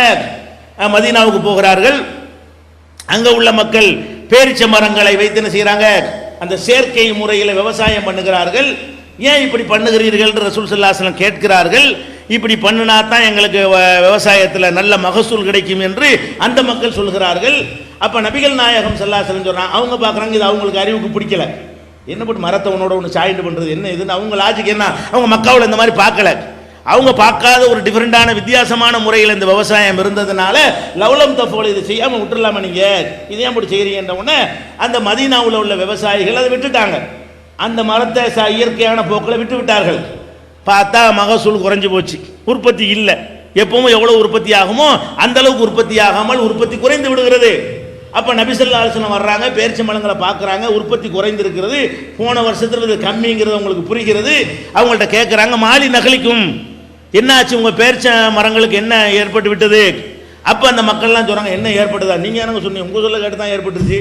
நாங்கள் ஒரு மெத்தடில் ஒரு விவசாயம் பண்ணிக்கிட்டு இருக்கிறோம், பேசாமல் விட்டுருந்து அதே மாதிரி பண்ணியிருப்போம், அதே மாதிரி மகசூல் கிடைச்சிருக்கு. நீங்கள் வந்துட்டு இதை விட்டுருங்கன்னு சொன்னீங்க, நாங்கள் விட்டுவிட்டோம். அப்போ ரசூல் ஸல்லல்லாஹு அலைஹி வஸல்லம் சொல்கிறாங்க, ஆஹா நீங்கள் தப்பாக விளக்கிட்டீங்களே, நான் சொல்வது நீங்கள் ரெண்டாவில் பிரிக்கணும். அல்லாஹ்வுடைய ரசூல் சொல்கிறாங்க, நான் சொல்வதை நீங்கள் ரெண்டாவில் பிரித்து விளங்கன்னு. நான் உங்களுடைய இதை அமர்த்துக்கும் மின்னமரி தீனிக்கும், தீன் சம்பந்தமாக இப்படி தொழுவு, இப்படி நோம்பு போய், இப்படி திக்ர் செய்ய, இது ஹலாலு இது ஹராமு, அந்த மாதிரி உங்களுக்கு நான் சொன்னேனே, ஆனால் ஃபஅத்து மின்ஹு மஸ்ததாத்தும், முடிஞ்ச அளவுக்கு அதை நீங்கள் செயல்படுத்தணும். ஒய்தா அமர்த்துக்கும் மின்னமரி துன்யாக்கும், உங்கள் துன்யா சம்பந்தமாக அந்த உரத்தை போடு, தண்ணியை பாய்ச்சுன்னு சொன்னால் அதுக்காக நான் வந்திருக்கிறேன். அதை சொல்றதுக்கு அல்ல ஒரு தூதர் அனுப்புவான். இந்த மாதிரி விஷயத்தில் நான் போடு, நீ பிரியாணியை போடு, நீ ரொட்டியை சாப்பிடுன்னா அதை நீ ஏன் மார்க்கம் நினைச்சுக்கிட்ட? ரொட்டி பிடிக்கான்னு போக வேண்டியதானே? இது துன்யா விஷயமாக நாங்கள் சொன்னோமையானால் அன்தும் ஆலமபி அமரி துன்யாக்கும், உங்களுடைய துன்யாவுடைய விஷயம் உங்களுக்கு தான் நன்றாக தெரியும், எனக்கு தெரியாது. ரசூல் ஸல்லல்லாஹு அலைஹி வஸல்லம் சொல்றாங்க, தீனு விஷயத்தை சொன்னதான் நீங்க கேட்கணும், மரத்து விஷயமா சொன்ன நீ ஏன் கேட்டது? வகியாது. அது நானே மனுஷனுக்கு எனக்கு தோணுச்சு தப்பு மாதிரி தெரிஞ்சு சொன்னேன். இல்லைங்க நாங்கள் எதாவது செய்வோம்னா நான் விட்டுருப்பேன், அதை காயப்படுத்தியிருக்க மாட்டேனேங்கிறாங்க. அப்போ நபிகள் நாயகத்தை கூட நம்ம எப்படி பார்க்குறோம்? அவங்களுக்கு ரசூல்ன்ற முறையில் பேசுனாங்களே அதை தான் எடுத்துக்கிறோம். எல்லா மனிதனுக்கும் அப்படி ரெண்டு நிலை இருக்கா இல்லையா? எல்லா மனிதருக்குமே. ரசூலை விட்டுருங்க. இப்போ நாட்டில் மன்மோகன் சிங் இருக்கிறார். அவர் ஒபாமாவோட பேசி ஒரு பேப்பரில் கையெழுத்து போடுறாரு. கையெழுத்து போட்டால் என்னவா கையெழுத்து போடுறாரு? பிரதமராக கையெழுத்து போடுறாரு. பேப்பரில் ரெண்டு பேரும் அக்ரிமெண்ட் பண்ணி பேப்பரில் கையெழுத்து போட்டால் என்ன, எந்த இடத்தில் உட்கார்ந்து கையெழுத்து போடுறாரு? இந்தியாவின் பிரதமர் என்ற முறையில் கையெழுத்து போடுகிறார். அப்புறமேல் கையெழுத்து போட்டு வீட்டுக்கு போய் பொண்டாடி உட்காந்து சோறு திங்கிறார். பிரதமர் என்ற முறையில் சோறு திங்கிறாரு. பிரதமர் எல்லா நீங்க தானே செய்வாரு. சோறு திங்கிறது மன்மோகன் தான், சைன் பண்றது மன்மோகன் தான். சைன் பண்ணும்போது பிரதமரா சைன் பண்றாரு, சோறு திங்கும் போது மனுஷனா சோறு திங்கிறாரு, பிரதமரா சோறு திங்கல. இந்த பிரதமரா இல்லாட்டாலும் திம்பாரு, நாளைக்கு பிரதமரோட தூக்கி போட்டாலும் திம்பாரு. பிரதமரா இல்லாத எல்லாரும் தான் தின்னுட்டு இருக்கிறான். எல்லாருமே கையெழுத்து போட்டு இருக்க முடியாது, அந்த இடத்துல உட்காந்து தான் கையெழுத்து போட முடியும். அவர் பார்லிமெண்ட்ல உட்கார்ந்துருந்தா பிரதமராக உட்கார்ந்துருப்பாரு, ஒரு அக்ரிமெண்ட் போட்டால் பிரதமராக இருப்பாரு. வெளிநாட்டுக்கு ஒரு அதிபர்களை அழைப்பின் பேரில் போனால் பிரதமராக போவார். அது மாதிரி ஒரு ஒரு நிகழ்ச்சியில் கலந்து கொள்வதற்கு வந்தால் பிரதமராக கலந்து கொள்வார். அது தவிர அவர் போட்ட ட்ரெஸ் தலப்பா, பிரதமர் தலப்பாவாது, தலப்பா கட்டியிருக்கிறாரு, பிரதமர் என்ற முறையில் உள்ள தலப்பாவை அவர் நம்பிக்கை அடிப்படையில் உள்ள தலப்பா. இப்போ தலப்பா இல்லாத நிறைய பேர் பிரதமராக இருக்கு இல்லையா? அப்போ தலப்பாவுக்கு சம்பந்தம் கிடையாது, அவரோட ட்ரெஸ்ஸுக்கும் பிரதமருக்கு சம்பந்தம் கிடையாது, அவர் வச்சுக்கிற தாடிக்கும் பிரதமருக்கு சம்பந்தம் கிடையாது. அப்போ அந்த மாதிரி ஒரு மனுஷனுக்கு எல்லாருக்கும் இப்படி இருக்கிறது. எல்லாருக்குமே நீங்கள் குடும்பத்தில் தலைவருங்கிற முறையில் செய்கிறது ஒன்று இருக்கிறது, சாதாரண முறையில் செய்கிறது இருக்கிறது. ஒரு பள்ளிக்கூடத்து முதல்வராக ஒரு நிலை உங்களுக்கு இருக்கும். அங்கே பள்ளிக்கூடத்தில் பேசும்போது முதல்வராக பேசுவீங்க, ரோட்டில் பேசும்போது சாதாரண மனிதராக தான் பேசுவீங்க. இப்படி எல்லாத்துக்கும் இருக்கா இல்லையா? அல்லாஹ்வுடைய ரசூலுக்கு அப்படி உண்டு. அதனால தான் ரசூல் ஸல்லல்லாஹு அலைஹி வஸல்லம் ஒட்டகத்தில் போனாங்க. ஒட்டகத்தில் போகிற சுன்னத்துன்னு யாராவது சொன்னீங்களா? ஒட்டகத்தில் அடங்க போனாங்க. அப்போ நீ காரில் போகிறீங்க, அது வஹீல சொன்னது இல்லையே, ரசூலுங்கிற முறையில் செஞ்சது இல்லையே. ஒட்டகத்தில் போனது வஹி வந்தா போனாங்க. 40 வயசுக்கு முந்தி ஒட்டகத்தில் போகலையா? நபி ஆகுறதுக்கு முன்னாடி போகவே இல்லையா? அப்போ அதில் நம்ம என்ன வழங்குறோம்? இதெல்லாம் மனிதனுங்கிற முறையில் செஞ்சது. அந்த காலத்தில் கோதுமை ரொட்டி சாப்பிட்டாங்க, எல்லாம் கோதுமை ரொட்டி தின்னுட்டு யாராவது சொன்னோமா? அப்போ ரசூல்லாவே இவனும் பிரித்து தான் வச்சிருக்கிறான். எல்லாருமே 72 கூட்டமே கோதுமை ரொட்டி சாப்பிட்ற சுண்ணத்துன்னு மேலே பாளையத்தில் பயன் பண்ண சொல்லி பார்ப்போம். யார் சோறு திங்காதீர்கள், ரசூல்லா சோறு தின்றதே கிடையாது, மதீனாவில் அரிசியே கிடையாது. அந்த காலத்து இப்போ அரிசிலாம் இறங்குது, அப்போ அரிசியே கிடையாது, ரசூல்லா தின்றது கோதுமை ரொட்டி தான். அதனால எல்லாரும் ஆலிவ் எண்ணெயில் என்ன செய்யுங்க, கோதுமை ரொட்டி தொடுத்துட்டு சாப்பிடுங்கன்னு சொல்லுவாரா? அவர் தின்பாரா? கேட்டா என்ன செய்வாங்க? அது வஹி இல்லையே. அப்போ ரசூலுல்லாவே ரெண்டா பிரிப்பாகலாம், வஹியை எடுத்துக்கிறோன்னு வஹி இல்லாட்டி பிரிப்போண்டு. ஆனால் இந்த கண்டது கழுத குதிரையெல்லாம் பின்பற்றுவாங்களாம். என்ன கடா இது? அப்போ என்ன விளங்கனே?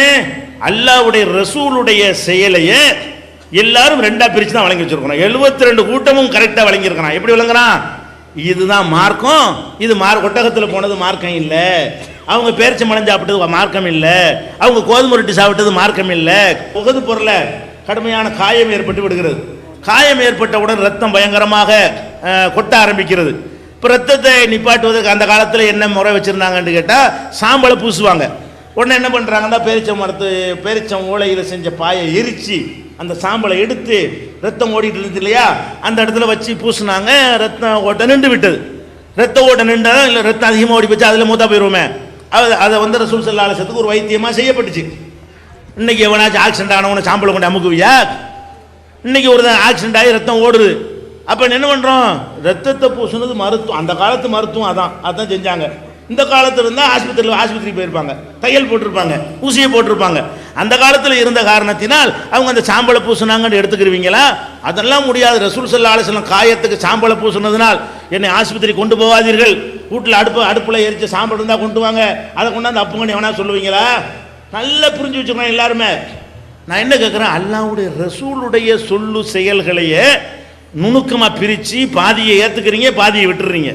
பாதியை மார்க்கங்கிறீங்க, பாதியை உங்களுடைய தனிப்பட்ட வாழ்க்கைங்கிறீங்க, தனிப்பட்ட பழக்க வழக்கம்ங்கிறீங்க. இது கரெக்டு. அப்படி ரசூலுல்லாவை நீ ரெண்டா பிரிக்கையில் நீ எப்படி சஹாபிக்கு வஹி வரும்னு பின்பற்றுவேங்கிற, ரசூலுல்லாவை பின்பற்றக்கூடாதுங்கிற வஹி இல்லைன்னா இமாமை பின்பற்றணுங்கிற, ஷேகை பின்பற்றணுங்கிற, பெரியாரை பின்பற்றணுங்கிற, அவனை பின்பற்றணும் இவனை பின்பற்றணும்னு சொல்றிய, இவங்களுக்கெல்லாம் வஹி வருமா? இவ்வளவு நுணுக்கமாக நம்ம சொல்லி கொண்டிருக்கிறோம். அப்ப எவன்லாம் சஹாபாக்களை பின்பற்றலான்னு சொல்லுகிறானோ அவன் நபித்துவ வாசல், அல்லாஹ் கிடைத்த வாசலை திறக்கிறான், திறக்கல உடைக்கிறான். அல்லாஹ் வாசல் என்ன செய்யறான்? அடைச்சு வச்சிருக்கிறான். இவன் கடப்பாறையை கொண்டே உடைச்சு இவன் ஓட்டை ஏற்படுத்துகிறான். எவன் மதுஹபுகள் இருக்குது என்று சொல்கிறானோ அவன் அந்த வாசலை அடைக்கிறான், உடைக்கிறான். இதை நீ என்ன செய்யணும்? புரிந்து கொள்ள வேண்டும். இது முக்கியமான ஒரு விஷயம். அடுத்ததா இது எதுக்கு நான் சொல்றேன்னு கேட்டா, இந்த பொய் நபிமார்கள்லாம் உண்டாவதற்கு காரணம் நம்முடைய உலமாக்களும் மார்க்க அறிஞர்களும் லா இலாஹ இல்லல்லாஹ் முஹம்மது ரசூலுல்லாஹ்வுடைய வேட்டு வைக்கக்கூடிய விதமாக இவங்க கொள்கைகளை அமைத்து கொண்ட காரணத்தினால் அதை ஆதாரமாக காட்டித்தான் இவன் என்ன பண்றான்? நானும் நபி நீ நபின்னு ஒவ்வொரு காலத்திலும் ஒவ்வொருத்தனா உண்டாகி கொண்டிருக்கிறான். இதை நீங்கள் ஃபர்ஸ்ட் புரிந்து கொள்ள வேண்டும். அடுத்து என்ன புரியணும்னு கேட்டா, இப்போ நம்ம டாபிக் வரும். இதெல்லாம் எதுக்கு இதை இவ்வளோ நேரம் பீடிகை தான் நான் சொல்லியிருக்கிறேன். இறுதி நபிங்கிற டாபிக் நான் போகலை. நீங்கள் யார் இறுதி நபித்துவத்தை சொந்தம் கொண்டாடுறீங்களோ நீங்கள் தான் இந்த இறுதி நபித்துவத்தை உடைத்தவர்கள். உங்களால தான் உண்டானான் என்ற அந்த காரணத்தை தான் இதுவரைக்கும் நான் சொல்லி இருக்கிறேன். இப்போ என்ன செய்யறோம்? இப்போ நபிகள் நாயகம் ஸல்லல்லாஹு அலைஹி வஸல்லத்தை அவங்க தான் கடைசி நபி என்று நம்ம சொல்றோம். அவங்களுக்கு பிறகு நபி வரமாட்டாங்கன்னு சொல்றோம். இது லாஜிக்காக தர்க்க ரீதியாக எடுத்துக்கொண்டு பார்த்தாலும் ஆதாரங்கள் அடிப்படையில் எடுத்துக்கொண்டு பார்த்தாலும் இருக்கிற நடைமுறைகளை வைத்து பார்த்தாலும் அது நபித்துவம் முடிக்கப்பட்டு விட்டது என்பதுதான் கரெக்டான கருத்து என்று நீங்கள் விளங்கிக் கொள்ளலாம். முதலாவதாக ஒரு நபிக்கு பிறகு அல்லாஹ் நபியை அனுப்பிக்கிட்டே இருக்கிறான். நபிகள் நாயகம் ஸல்லல்லாஹு அலைஹி வஸல்லத்துக்கு முன்னாடி வரைக்கும் ஒரு நபி வருவார், அவர் மூத்தாயிருவார். அந்த இடத்துல வேற ஒருத்தர் வருவார், அவர் மூத்தாயிருவார், வேற ஒருத்தர் வருவார். இப்படியாகத்தான் அல்லாஹ் என்ன செஞ்சான்? நபிமார்களை தொடர்ச்சியாக அனுப்பி கொண்டே இருந்தான். ஆனால் முஹம்மது ஸல்லல்லாஹு அலைஹி வஸல்லம் நபித்துவத்தை முடிச்சிட்டான். இப்போ ஏன் முடிச்சான், ஏன் அப்போ தொடர்ச்சி அனுப்புனா என்று பார்த்தீங்கன்னு சொன்னால், ஒரு நபிக்கு அப்புறம் இன்னொரு நபியை அனுப்புறதா இருந்தால் வேண்டாத வேலையை செய்வதற்கு அல்லாஹ் அனுப்பவே மாட்டான். தேவை இருந்தால் தான் அல்லாஹ் ஒன்றை செய்வான். எதை அல்லாஹ் செஞ்சாலும் அல்லாஹ் பயனற்ற வீணான தேவையில்லாத விஷயங்களை செய்யவே மாட்டான். அல்லாஹ் அப்படி தனக்கு ஒரு பண்பாகவே சொல்லி காட்டுறான். அப்போ ஹசிபுத்தும் அன்னமா ஹலக்கனாக்கும் அபசா, வீணுக்காக வேண்டி உன்னை படைச்சேன்னு நினச்சிக்கிட்டு இருக்கிறியா? இந்த வீணுங்கிறது நம்மள்கிட்ட கிடையாது. அல்லாஹ் என்ன சொல்றான்? ஒரு காரியத்தை செஞ்சா தேவைண்டா தான் செய்வேன், அர்த்தத்தோடு தான் செய்வேனே தவிர அர்த்தம் இல்லாமல் கிறுக்குத்தனமான வேலைகளை செய்வது நம்முடைய பண்பு கிடையாது என்பதற்காகத்தான் அப்ப ஹசிபத்தும் அன்னமா ஹலக்கனாக்கும் அபசா, உங்களை எல்லாம் வீணுக்கு படைத்திருக்கிறோம் என்று நினைக்கிறீர்களா? வீணுக்கு நான் ஒன்றும் செய்ய மாட்டேன் என்று அல்லாஹ் சொந்தம் கொண்டாடுகிறான். இப்ப ஒரு நபிக்கு பிறகு ஒரு நபியை அனுப்புறதா இருந்தால் ஒரு நபி அல்லாஹ் அனுப்புனான்ல, அதுவும் அல்லாஹ் தான் அனுப்பியிருக்கிறான். அல்லாஹ் தான் அந்த செய்தியை கொடுத்திருக்கிறான். அந்த செய்தியை கொடுத்திருக்கும் பொழுது, அந்த செய்தி பாதுகாப்பாக இருக்கும் பொழுது இன்னொருத்தரை பிடிச்சி அனுப்புனான்னு வைங்க, அப்ப வீண். இது ஒரு நபியை அனுப்புனா அந்த நபி கொடுத்த செய்தி இருக்குது, இன்னொரு நபியை மறுபடியும் அனுப்புனான்னு சொன்னா இது என்ன கிறுக்குத்தனமா இருக்கு, வீணான வேலையை செய்யறதா கரெக்டா இருக்குது அப்படின்னு சொல்லிடுவோம். அப்ப அல்லாஹ் என்ன செய்யறான்னு கேட்டா, ஒரு நபி அனுப்புறானா அந்த நபி இருக்கும்போது அந்த மக்கள் கரெக்டா இருப்பாங்க. நபிமார்கள் கண்காணித்து கொண்டு இருப்பார்கள். தப்பு தவறா போனா கூட திருத்தி சரி பண்ணி என்ன செய்வாங்க, அவங்க கரெக்ட் பண்ணிடுவாங்க. அந்த நபி இறந்த உடனே கொஞ்சம் கொஞ்சமா என்ன செய்வான், இஷ்டத்துக்கு நடக்க ஆரம்பிப்பான். இப்போ நம்ம ஆலிம் சாக்கள்லாம் இப்போ தப்பு தவறா மார்க்கத்தை சொல்றாங்க இல்லையா, அந்த மாதிரி எல்லாம் என்ன செய்வான், சொல்ல ஆரம்பிப்பான். சொல்ல ஆரம்பிக்கிறதோட இல்லாமல் கொடுத்த வேதம் இருக்குல்ல, அதில் தேவையானதை வச்சுக்கிடுவான், தேவையில்லை நினைக்கிற நீக்குவான், அவனுக்கு எது தேவைன்னு நினைக்க அதை சேர்க்குவான். அப்போ நீக்கிறது மாற்றுறது மறைக்க இந்த மாதிரி வேலையெல்லாம் செஞ்சு ஒரு நபி கொடுத்த வேதம் நாசமாக்கப்பட்டு விடும். ஒரு நபி அல்லாட்டிருந்து வேதத்தானே கொண்டு வருவார், அல்லாட்டிருந்து பணங்காசையை கொண்டு வருவார், அல்லாட்டிருந்து வேதத்தை கொண்டு வர்றாரு. வேதத்தை நபி கொண்டு வந்தாருன்னு சொன்னால் அந்த வேதம் அப்படி பாதுகாப்பாக தான் இருக்கணும். பாதுகாக்காமல் நாசமாக்கணும் அல்ல பார்ப்பான். நாசமாக்கிட்டாங்க, இந்தா நீ போய் இந்தா இந்த வேற வேதத்தை வச்சுக்கிட்டு இதான் வேதம்னு மக்களை நல்வழிப்படுத்து அப்படின்ட்டு தான் அல்லாஹ் அனுப்பியிருக்கிறான். எந்த ஒரு நபியை அனுப்பும் பொழுதுமே அந்த தூதுத்துவத்தை நாசமாக்கி இருப்பார்களே ஆனால், வீணாக்கி இருப்பார்களே ஆனால், அப்போ ஒரு நபி தேவைப்படும். ஏன்னா சரியான மார்க்கம் இல்லையில, அல்லாஹ் அந்த வேதத்தையே அழிச்சு நாசமாக்கிட்டாங்கன்னா அதன் அடிப்படையில் மக்கள் செயல்பட்டாங்கன்னா நரகத்துக்கு தான் போவாங்க. வேதத்தில் அல்லாஹ் சொன்னதோட மனுஷன் சொன்னதும் கலந்து போச்சுன்னு சொன்னா அதை பின்பற்றுவது அவனை சொர்க்கத்தில் சேர்க்காது. அப்ப என்ன செய்யறான் அல்லாஹ் மனிதர்களுக்கு அருள் செய்வதற்காக நீ போய் சரி பண்ணிட்டு அவருக்கு வேதம் கொடுத்து வேற ஒரு நபி அனுப்புறான். இதுக்காக வேண்டி அல்லாஹ் நபி அனுப்புவான். இது லாஜிக் இருக்குது. ஒரு வேதம் நாசமாகிடுச்சுன்னு சொன்னா அழிக்கப்பட்டுச்சுன்னா மாற்றப்பட்டால் திருத்தப்பட்டால் அது ஒரு தூதர் அனுப்புறது. ஏன்னா ஒரு தூதர் வேதத்தை வாங்கிட்டு வர போறாரு, அந்த வேதம் நாசமா போச்சே, வேற ஒரு வேதத்தை தருவதற்காக தூதர் தேவை. அல்லது ஒரு நபிக்கு ஒரு தூது செய்தி எல்லாம் கொடுக்குறான், அது அந்த காலத்துக்கு பொருந்தக்கூடியதா இருக்குது. இன்னொரு காலம் வரும்போது பொருந்தாம போயிடும். ஒரு காலத்தில் இருந்த சட்டம் எல்லா காலத்துக்கும் பொருந்தக்கூடியதா இருக்காது. மனிதர்களுடைய நிலைமைகள் மாறுவதற்கு ஏற்றவாறு சட்டங்களும் மாறும். உதாரணத்துக்கு எடுத்துக்கிட்டோம்னு சொன்னா ஆதம் அலைஹிஸ்ஸலாம் இருந்தாங்க. அல்லாஹ் ஆதம் அலைஹிஸ்ஸலாத்தையும் ஹவ்வாவையும் தான் படைச்சான். ஒரு ஜோடியை தான் படைச்சான். ஒரு ஜோடியை படைச்சிருக்கும் பொழுது அதுல இருந்து நம்ம எல்லாம் பிறந்திருக்கிறோம். ஆதம் அலைஹிஸ்ஸலாத்தையும் ஹவ்வாங்கிற ஒரு ஜோடியை தான் அல்லாஹ் படைச்சிருக்கிறான். வேற ஒரு ஜோடி அல்லாஹ் படைச்சதா சொல்லலை. குர்ஆன்ல அப்படி கூப்பிட்டே உங்களை சொல்றான், இன்னா ஹலக்னாக்கும் மின் தக்கரின் வ உன்சா, மனிதர்களே உங்களை ஒரு ஆண் ஒரு பெண்ணில் இருந்து தான் படைத்திருக்கிறோங்கிறான். ஒரு ஆண் ஒரு பெண்ணிலிருந்து படைச்சா எப்படி படைக்க முடியும்? ஆதம் அலைஹிஸ்ஸலாத்துக்கு பிறந்த பிள்ளைகளுக்கு உள்ளேயே குடும்ப வாழ்க்கை நடக்கணும், அண்ணன் தங்கச்சிக்குள்ள, அப்பதானே பிறக்க முடியும். அல்லாஹ் படைச்சது ஒரு ஜோடி. ஆதமுக்கும் ஹவ்வாவுக்கும் பிறந்த ஆளுக்கு யார்? அவங்க அண்ணன் தங்கச்சியா தான் இருப்பாங்க, அல்ல அக்கா தம்பியா இருப்பாங்க. ஆதமுக்கும் ஹவ்வாவுக்கும் ஒரு ஜோடிக்கு பிறந்த ஆம்பளையும் பொம்பளையும் யாரா இருப்பாங்க? சகோதர சகோதரிகளாக தான் இருப்பாங்க. அன்றைக்கு மனித குலம் உருவாவதற்காக வேண்டி அன்றைக்கு என்ன தேவை? இது ஒரு அண்ணன் தம்பிங்கிற மேட்டர்லாம் இப்போ கிடையாது. நீங்கள் உங்களுக்குள்ளேயே சேர்ந்து கொள்ளுங்கள், உங்களுக்குள்ளேயே குடும்பம் நடத்தி கொள்ளுங்கள் அனுமதிச்சு இருந்தால் தான் நம்மெல்லாம் பிறந்திருக்க முடியும். அப்போ ஆதம் அலைஹிஸ்ஸலாத்துக்கு பிறந்த ஆம்பளையும் ஆதம் அலைஹிஸ்ஸலாத்துக்கு பிறந்த பொம்பளையும் அண்ணன் தங்கச்சியாக இருந்தாலும் அவங்களுக்கு மத்தியில் தாம்பத்தியம் நடந்தால்தான் மனித குலம் பெருகி இருக்க முடியும். அப்போ வேற வழியும் இல்லை. இதுக்காண்டி இன்னொரு ஜோடியை படைச்சோண்டு வைங்க. அல்லாஹ் ஹிக்மத்தானவன், ரொம்ப நுணுக்கமானவன். இன்னொரு ஜோடியை படைச்சா இப்பவே அல்லாஹ் சமத்துவத்துக்கு தான் இதை சொல்றான். ஒரு அப்பன் ஆத்தாக்கு தான் பிறந்தீங்கன்னு. ரெண்டு அப்பனுக்கு ரெண்டு ஆத்தாங்க பிறந்தா நான் அந்த சிறந்த அப்பனுக்கு பிறந்தேன், நீ ரெண்டாம் நம்பர் அப்பனுக்கு பிறந்தேன்றாங்க. அல்லாஹ் என்ன பார்க்குறான்? சமத்துவமாக இருக்கிறீங்கள. அதுக்காக இந்த வசனமே வருது. யா யுஹன்னாஸ், மனிதர்களை கூப்பிட்டு எல்லாம் என்ன செய்யறான்? ஒரு ஆம்பளை ஒரு பொம்பளை இட்டு நீங்க வந்திருக்குமா, உங்களுக்குள்ள என்னடா வித்தியாசம், உங்களுக்கு என்னடா வேற்றதால் உண்டு எல்லாம் கேட்கறான். இப்போ 10 ஆம்பளையை படிச்சு 10 பொம்பளையை படிச்சு விட்டோம்னு சொன்னா அப்ப இவங்க வர்ணாசிரமம், அந்த ஏற்றதாழ்வு, எல்லா ஜாதி எல்லாமே நியாயமாகி போயிடும். நியாயமான மனித குலத்துக்கு பெரிய கேடாகி போயிடும். இது வரக்கூடாது என்று சொன்னால் எப்படி தான் இருக்கணும்? அந்த ஒரு ஜோடி தான் கரெக்ட்னு அல்லாஹ் ஹிக்மத்தா இருக்கிறனால அவன் ஹக்கீம் நுண்ணறிவாளனா இருக்கான். அவன் என்ன பண்றான்? ஒரு ஜோடியை படைச்சு ஒரு நிர்பந்தத்துக்கு இதை அனுமதிக்கிறேன்றான். இப்படி சொல்லுனானே, இப்படி ஆயத்தெல்லாம் தேட தேவையில்லை, நம்ம அறிவே சொல்லுது. இப்படி இல்லாட்டி பிறந்திருக்க மாட்டோமே. ஆதம் அலைஹிஸ்ஸலாத்துடைய பிள்ளைகளுக்கு மத்தியில் குடும்ப வாழ்க்கை நடந்து இருக்காட்டி அடுத்தடுத்து எப்படி மக்கள் வந்திருப்பாங்கன்னு சிந்தித்து பார்த்தாலேயே இது விளங்கி கொள்ளும். இதை எல்லா காலத்துக்கும் அனுமதிக்க இயலுமா? புரிஞ்சுக்கிறக்காது. ஒரு காலத்துக்குள்ள ஒரு காலத்துக்கு பொருந்தாது. அப்ப ஆதம் அலைஹிஸ்ஸலாத்துக்கு என்ன சொல்லியிருப்பான்? அண்ணன் தங்கச்சிக்குள்ள கல்யாணம் பண்ணிக்கிறங்கன்னு இருப்பான். மக்கள் ஒரு கொஞ்சம் பெருகி ஒரு 3 4 2 3 ஜெனரேஷன் வந்த பிறகு இது தேவையா? இல்லை. இப்போ என்ன செய்யுது? ஒரு தாய் தந்தை மக்கள் கல்யாணம் பண்ணிக்கிற கூடாது, வெளியில போய் பண்ணு அப்படின்னு அடுத்து என்ன செஞ்சிருப்பான்? அல்ல இதுக்கு பெரிய ஆதாரம் தேவையில்லை, சிந்திச்சாலே விளங்குகிறது. அப்ப இது அன்றைக்கு இன்னைக்கு நம்ம உமத்துல அண்ணன் தங்கச்சி கல்யாணம் பண்ணிக்கலாமா? அப்ப அன்னைக்கு உள்ள சட்டம் இன்னைக்கு பொருந்தல. இந்த மாதிரி ஒரு காலத்துக்கு பொருந்தும், ஒரு காலத்துக்கு பொருந்தாது.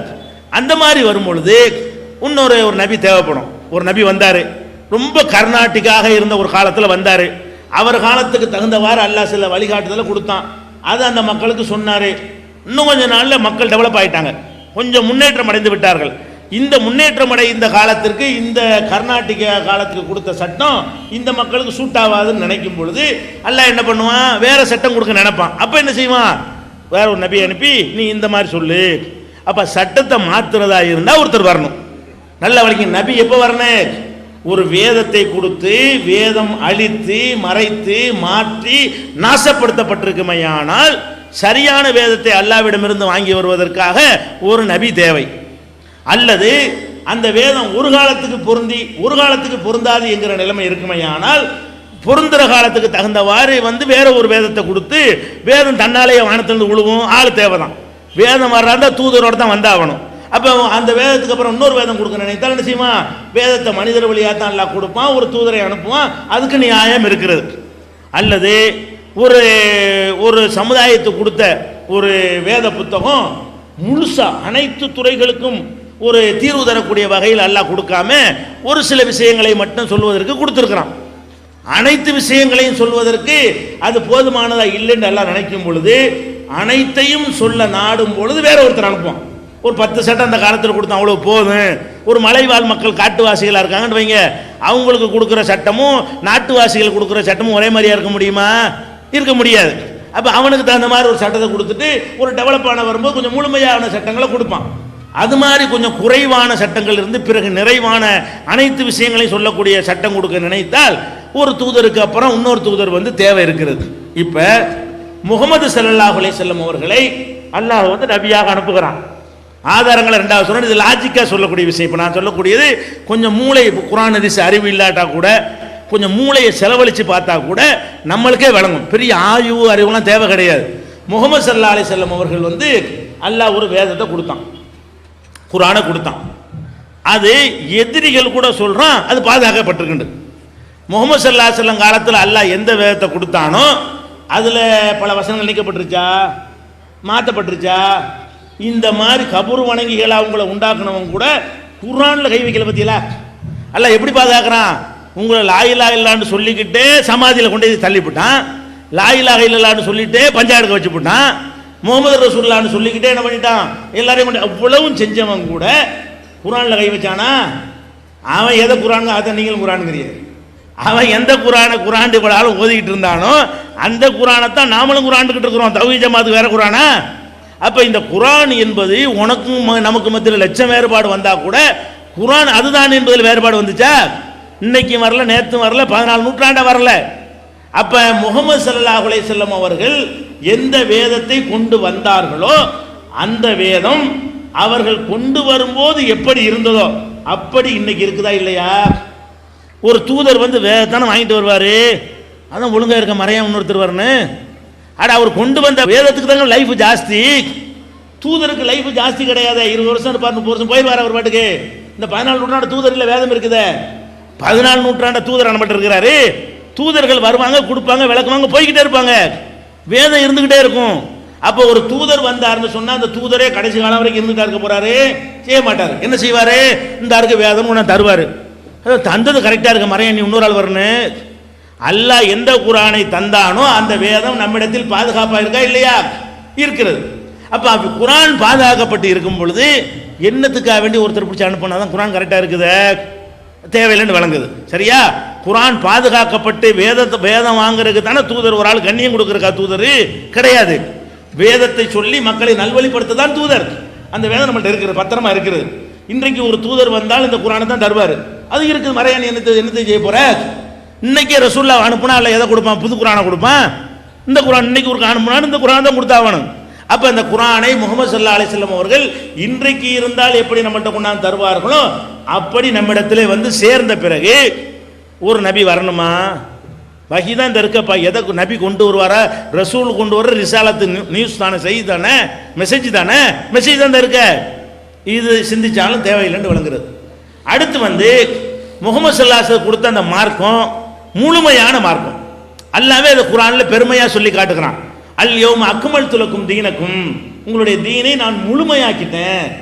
முழுமையாக்கின காரணத்தினால தான் இந்த 20ஆம் நூற்றாண்டுல ஒரு பிரச்சனை வந்தால் இதுக்கு ஒரு ஆயத்தை காட்டி தீர்வு சொல்றோம். இன்னைக்கு வரக்கூடிய ஒரு மேட்டரை எடுத்துக்கொண்டாலும் குர்ஆன்ல தீர்வு சொல்ல முடியுதா இல்லையா? இஷ்டத்துக்கா சொல்றோம்? குர்ஆன் ஆதாரத்தையோ ஹதீஸ் ஆதாரத்தையோ காட்டி தான் நீ குடும்ப கட்டுப்பாட்டை பத்தி கேளு, சந்தன மண்டலத்தை பத்தி கேளு, விண்வெளி பயணத்தை பத்தி கேளு, புதுசா குளோனிங்கை பத்தி கேளு. அதை கூடுமா கூடாதா என்பது எதை வச்சு சொல்றோம்? குர்ஆனை வச்சு சொல்றோம். கூடுமா கூடாதா என்பதை ஹதீஸை வச்சு சொல்லுகிறோம். அப்ப வந்து அது முழுமையா தானே இருக்குது. அப்ப குர்ஆன் என்பதை அல்லாஹ் கொடுத்திருக்கிறேன், முழுமையாக்கி கொடுத்திருக்கிறேங்கிறான். அதுல எந்த ஒரு விஷயமும் இல்லை இதுக்கு விடைய காணாமன்னு சொல்ல இயலாது. எந்த மதத்தில், எந்த கட்சியில, எந்த தலைவன்ட்ட போய் கேளுங்க, அனைத்துக்கும் கருத்து சொல்ல மாட்டான். நோ கமெண்ட்ஸ்ன்றான். இதை பத்தி உங்கள் கருத்து என்ன? சொல்ல விரும்பவில்லை அப்படின்ட்டு போயிட்டு இருப்பாங்க. இப்படி தான் மதங்களில் கேட்டாலும் அதை பத்தி நோ கமெண்ட்ஸ்ன்றாங்க, எங்களுக்கு கருத்து இல்லைன்னு. இஸ்லாத்தில் நோ கமெண்ட்ஸ் இருக்குதா? எஸ் நோ, ஹலால் ஹராம் எதுக்கும் தீர்வு இருக்குது. ஒன்று கூடும்னு சொல்லுவோம், இல்லாட்டி கூடாதுன்னு சொல்லுவோம். வணங்குதா?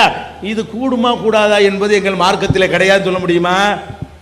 புதிய புதிய விஷயங்களை கூட நீ காட்டி ஒன்று கூடுன்னு சொல்லுவேன், இல்லாட்டி கூடாதுன்னு சொல்லுவேன். அப்படின்னா என்ன அர்த்தம்? இருக்குது விடைன்னு அர்த்தம். அப்ப இந்த மார்க்கம் வந்து முழுமையாக நமக்கு தரப்பட்டிருக்கா இல்லையா? முழுமையாக தரப்பட்டிருக்கும் பொழுது குறை எந்த அளவுக்கு முழுமையாக தரப்பட்டிருக்குன்னு கேட்டா, ஒரு யூதர் உமர் ரலியல்லாஹு வந்து சொல்றாரு, உங்கள் குர்ஆன்ல ஒரு வசனம் இருக்கிறது. ஒரு யூதருடைய பண்டிதர், யூத வேதத்தை கரைத்து குடித்தவர், அவர் சொல்றாரு, உங்க குர்ஆன்ல ஒரு வசனம் இருக்கிறது, அந்த மாதிரி ஒரு வசனம் எங்க வேதத்தில் இருந்தால் அதைத்தான் நாங்கள் பெருநாள் ஆக்கியிருப்போம். அப்படியாக ஒரு வேதம் உங்க வேதத்தில் ஒரு வசனம் இருக்குங்கிறாரு. உமர் ரலியல்லாஹு கேட்குறாங்க, என்னப்பா அப்படி என்னப்பா வசனம்? அப்ப அந்த யூதர் சொல்றாரு, அல் யௌம அக்மல்து லக்கும் தீனக்கும், உங்க மார்க்கத்தை உங்களுக்கு நான் முழுமையாக்கி விட்டேன் அப்படின்னு குர்ஆன்ல இருக்க. அப்படி எங்களுக்கெல்லாம் சொல்லி இருந்தா, எங்களுக்கு அல்லாஹ் தௌராத் இன்ஜீல் வேதமெல்லாம் கொடுத்தான்ல, அந்த வேதத்தில் இப்படி சொல்லி இருந்தா அதான் பெருநா. எங்களுக்கு முழுமையாக்கலை, எங்க மார்க்கத்தில் அனைத்து விஷயங்களும் சொல்லப்படலை, உங்களுக்கு அப்படியாக்க உங்க வேதம் இருக்குன்னு ஒரு யூதர் வந்து படித்து பார்த்து விட்டு, இப்படி இருந்தால் இதெல்லாம் உங்களுக்கு பெருநாளே. இவன் ஆசூரா பஞ்சாக்கு பெருநாள் கொண்டாடிட்டு இருக்கிறான். யூதனுக்கு விளங்குது பெருநாள் கொண்டாடுறதா இருந்தா ஒரு வேதம் கிடைத்தது தான் பெருநாள். நம்மளும் வேதம் கிடைத்தது தான் 1000 மாசத்துக்கு நிகரானதாக கொண்டாட வேண்டும். லைலத்துல் கத்ருங்கிறத, லைலத்துல் இஸ்லாத்துக்கு ஏற்ற ஒரு கருத்து தான் அது. லைலத்துல் கத்ருங்கிற இரவுல அல்லாஹ் குர்ஆனை இறக்கினா அது 1000 மாதங்களை விட சிறந்ததுன்னு சொல்றான் இல்லையா? அந்த மாதிரி லைலத்துல் கத்ரி கைரும் மின் அல்ஃபி ஷஹர், அதுதான் யூதன் சொல்றான். அப்ப நம்மளும் கொண்டாடி அவன் தெரியல, கொண்டாடுறா அவன் ட்ரெஸ் எடுத்து இந்த பள்ளியாசல் லைட் போட்டு செய்யறாங்க அப்படி நினைச்சுக்கிட்டான். நம்மளும் கொண்டாடத்தான் செய்யறோம். நம்மளும் இந்த வேதம் இறங்கின நாளை எப்படி கொண்டாடுறோம்? இபாதத்துகளையும் வணக்க வழிபாடுகளையும் செலுத்தி 1000 மாதங்களுக்கு நிகரானது என்ற நம்பிக்கையோட பள்ளிவாசலில் ஏத்திகாஃபி இருந்து இரவு தொழுகை தொழுது நம்ம என்ன செய்யறோம்? கொண்டாடி கொண்டிருக்கிறோம். அவன் என்ன நினைச்சிட்டான்னா, நம்ம பெருநாள்டா கை இறைச்சிட்டீங்கன்னு அந்த மாதிரி பெருநாள் நினைச்சுக்கிட்டு கேட்கறான். அப்ப எதுக்கு இதை சொல்றேன்னு கேட்டா, அந்த வேதங்கள்லாம் முழுமைப்படுத்தி கொடுக்கப்படாமல் முகமது ஸல்லல்லாஹு அலைஹி கொடுத்த வேதம் முழுமையா இருக்கா இல்லையா? முழுமையா இருக்கும்போது என்னத்துக்கிட்ட இந்த கிறுக்கம் வரணும்? இந்த மிர்சாண்டு வந்து என்னத்தை முழுமையாக்க போறான்? அல்லாத முழுசா கொடுத்து விட்டான்ல குர்ஆனை, பாதுகாப்பா இருக்குதுல்ல. இந்த குர்ஆன்ல உள்ளதுக்கு மேல என்னத்தை செய்ய போறான்? அதுக்கு என்னத்தை தஃப்சீர் பண்ற போறான்? என்னத்தை விளக்கவுரை பண்ணிட போறான்? ஒண்ணுமே தேவையில்லை. அவனுக்கு அப்பனா விளக்கம் நம்ம கொடுத்துக்கிட்டு இருக்கிறோம். இந்த நபின்னு வந்து சொல்லி உளர்னானே, அதை விட சூப்பரா நம்ம சாதாரண மக்கள் என்ன செய்யறோம்? குர்ஆனை வந்து இன்னைக்கு நவீன அறிவியல் யுகத்தில் சொல்லப்படுற விஷயங்களோட எல்லாம் பொருத்தி இதையெல்லாம் அல்லாஹ் சொல்லுகிறான் பாருங்கள் என்று நம்ம என்ன செய்யறோம்? சொல்லுகிறோம். நமக்கு பிந்தி வரக்கூடியவன் இதை விட சிறப்பாக சொல்லுவான். நம்ம ஒரு டெவலப்பான காலத்தில் இருக்கிறோம், நம்ம சொல்லி கொண்டிருக்கிறோம். இனி வரக்கூடிய அறிஞர்கள் வந்து இதை விட சிறப்பாக என்ன செய்வாங்க? இந்த குர்ஆனுக்கு விளக்கங்கள் கொடுத்து கொண்டே இருப்பார்கள். அது கொடுத்து கொண்டிருக்கலாம். அது ஏன் வஹி வருதுங்கிற? அதுக்கே நீ உன்னை நபின்னு சொந்தம் கொண்டாடுற? அதுக்கு எதுக்கு நபி வரணும்? அப்ப இப்படி சிந்திச்சு பார்க்கணும். அதனால வந்து மார்க்கம் வந்து பாதுகாக்கப்பட்டிருக்கிறது, யாரும் வர தேவையில்லை. முழுமையாக இருக்கிறது, யாரும் வர தேவையில்லை. இன்னும் சொல்ல போனால் சென்றடைந்து இருக்கிறது. குர்ஆன் வந்து சென்றடையாம ஏதோ சவுதியில் ஒரு பெட்டியில் போட்டு பூட்டி வச்சிருக்கிறான். இந்த கிறுக்கனும் அப்படித்தான் செய்வாங்க. மிர்சா குலாமுக்கு வஹி வந்துச்சுங்கிறான். வஹி வந்தா என்ன செய்யணும்? மக்களுக்கு தானே வஹி வருது. அதை ஒரு தமிழ்ல அடிச்சு அந்த புஸ்தகத்தை மக்களுக்கு கொடுத்தான்னு வைங்க, அந்த காதியானில இருக்கிறவன்லாம் போய் அவனை செருப்பு கட்டி அடிப்பாங்க. ஏன்? அவ்வளவு உளறி இருக்கான் அதுல. அதை வந்து எடுத்து வச்சு பூட்டி வச்சு கொண்டு மக்களுக்கு கொடுக்க மாட்டாங்க. குர்ஆன் என்ன செய்யறோம்? அடிச்சு தேடி தேடி கொண்டே கொடுக்குறோம். போஸ்ட் கார்டு போடுறா தர்றோம்ங்கிறோம், வீடு வீடா போய் கொடுக்குறோம், முஸ்லீம் அல்லாத மக்களுக்கு கொடுக்குறோம், முஸ்லீமை கொடுக்குறோம், யார் வேணாலும் கேட்டு வாங்கிக்கேன்னு சொல்றோம், மக்களுக்கு பரவ செய்கிறோம். அல்லாஹ்வுடைய வேதத்தை எல்லா மொழிகளையும் மொழிபெயர்த்து என்ன செய்யறோம்? மக்களுக்கு கொண்டு சென்று கொண்டிருக்கிறோம். இவனுக்கும் அல்லாட்டிருந்து எனக்கு வேதம் வந்துச்சுன்னு சொன்னா, அந்த கிறுக்கன் மிர்சா குலாம் என்பவன் எனக்கு வேதம் வந்துச்சுன்னு சொன்னா, நாங்கள் விவாதம் பண்றதுக்காக வேண்டி இந்த கிறுக்கனுக்கு வந்த வேதத்தை கொஞ்சம் படிக்கணுமே என்று நாங்களும் அலையாத அலைச்சல் கிடையாது. எங்கேயாவது கிடைக்குமா? தரவே மாட்டாங்க. படிச்சா தெரிஞ்சிடும். எப்போ தருவாங்க என்று கேட்டா, உன் மூளை செலவை பண்ணி உன்னை கிறுக்கனாக்கி அவன் உளர்னா கூட அவன் மூத்தரத்தை பெஞ்சு குடின்னு சொன்னாலும் குடிப்பிய. அந்த நிலைக்கு சிரிக்கிறது சொல்ல, அந்த நிலைக்கு நீ ஆளான பிறகு குறைய உனக்கு தெரிந்தவங்கன்னு சொல்லுவான். அவன் மட்டும்தான் அதை படிக்க இயலும். எதை? இந்த மிர்சா கிறுக்கனுக்கு வந்த வேதம்னு சொல்றாங்களே, அந்த வேதத்தை நீ தமிழ் படுத்தி இங்க கூடுறா, உன்னை அவன் ஆள செருப்பு கட்டி அடிப்பான். அவ்வளவு உளறி இருக்கும். அல்லாட்டிருந்து வஹி வந்து அப்படியாடா இருக்கு. அல்லாட்டிருந்து வஹி வந்துச்சுன்னு எனக்கு வந்துச்சுன்னு எழுதியிருக்கிறான். அதை ஒருத்தன் படிச்சு பார், தமிழ்ல அவன் வெளியிட்டானே. ஆனால் குர்ஆனை தமிழ்ல வெளியிட்டு இருக்கிறோம்லங்க, நீ நோட்டீஸ் போடுற தமிழ்ல வேதத்தை போடு பார்ப்போம், போட முடியுமா அவனுக்கு? அப்ப குர்ஆன் எப்படி அல்லாஹ்வுடைய வேதம் வந்திருக்கிறது, அந்த வேதம் எல்லா மக்களையும் சென்றடைந்திருக்கிறது. தமிழ்ல வேணுமா? நம்ம ஏதோ ஒரு மொழிபெயர்ப்பு பண்ணியிருக்கிறோம், நமக்கு முந்தைய 5 பேர் பண்ணியிருக்காங்க இல்லையா? நம்ம பிந்தி கூட 2 பேர் பண்ணிவிட்டாங்க. அப்போ இந்த குர்ஆன் ஒரு சின்ன ஒரு மொழியிலேயே 17 பேர் பண்ணியிருக்கான். ஆங்கிலத்தில் பண்ணியிருக்கான், சிங்களத்தில் கூட முஸ்லீம்களை ஜாஸ்தியாக கிடையாது, இலங்கையில் அங்கே கூட பண்ணிவிட்டாங்க. இப்போ அப்போ உலகத்தில் உள்ள சைனா மொழியிலேருந்து அத்தனை மொழிகள்லையும் குர்ஆன் கிடைக்கவும் செய்யுது. ரசூல்லா காலத்திலோடு கிடைக்கல. ரசூல்லாவை நபி அனுப்புனானே அந்த காலத்திலேயே ஒரு ஆளுக்கு குர்ஆன் கிடைக்கிறான்ட்டு அவ்வளோ கஷ்டப்படணும். பிரிண்ட் கிடையாது, புக் ஸ்டால் கிடையாது, விற்கவெல்லாம் செய்யாது. குர்ஆன் வேணும்னா உட்காந்து எழுதுன்னு உட்காந்து அவர் தேவைப்பட்டு என்ன செய்யணும், ஒரு ஆள் காப்பி வாங்கி ஒரு ஆள் எழுதி இதுக்காக 25 வருஷம் செலவழிச்சா தான் ஒரு குர்ஆன்லேருந்து ஒரு குர்ஆன் அவர் காப்பி எடுக்க முடியும். அந்த மாதிரி கஷ்டமாக இருந்துச்சு குர்ஆன் கிடைக்கிறது. அப்பவே நபி தேவையில்லை, ஒரு ஆளே போதும். இப்போ என்னது, ரசூல்லா வந்தா கூட இப்படி இவ்வளோ பேருக்கு சென்றடைஞ்சிருக்காது. தமிழ்லையா கிடைக்கும் 1000 குர்ஆன் ஒன்று வாங்கலாமா இல்லையா, லட்சம் வாங்கலாமா இல்லையா? ஒரு கடையில் போய் லட்சம் குர்ஆன் 2 லட்சம் வாங்கலாம், கோடி வாங்கலாம், எத்தனை குர்ஆன் வேணும்? அப்போ இந்த குர்ஆன் என்பது உலகம் பூரா சென்றடைந்திருக்கிறது. நம்மிடத்தில் குர்ஆன் என்ற வேதம் இருக்கிறது என்பது இந்துக்களுக்கு தெரியும். நம்மிடத்தில் குர்ஆன் என்ற வேதம் இருக்கிறது கிறிஸ்தவர்களுக்கு தெரியும்.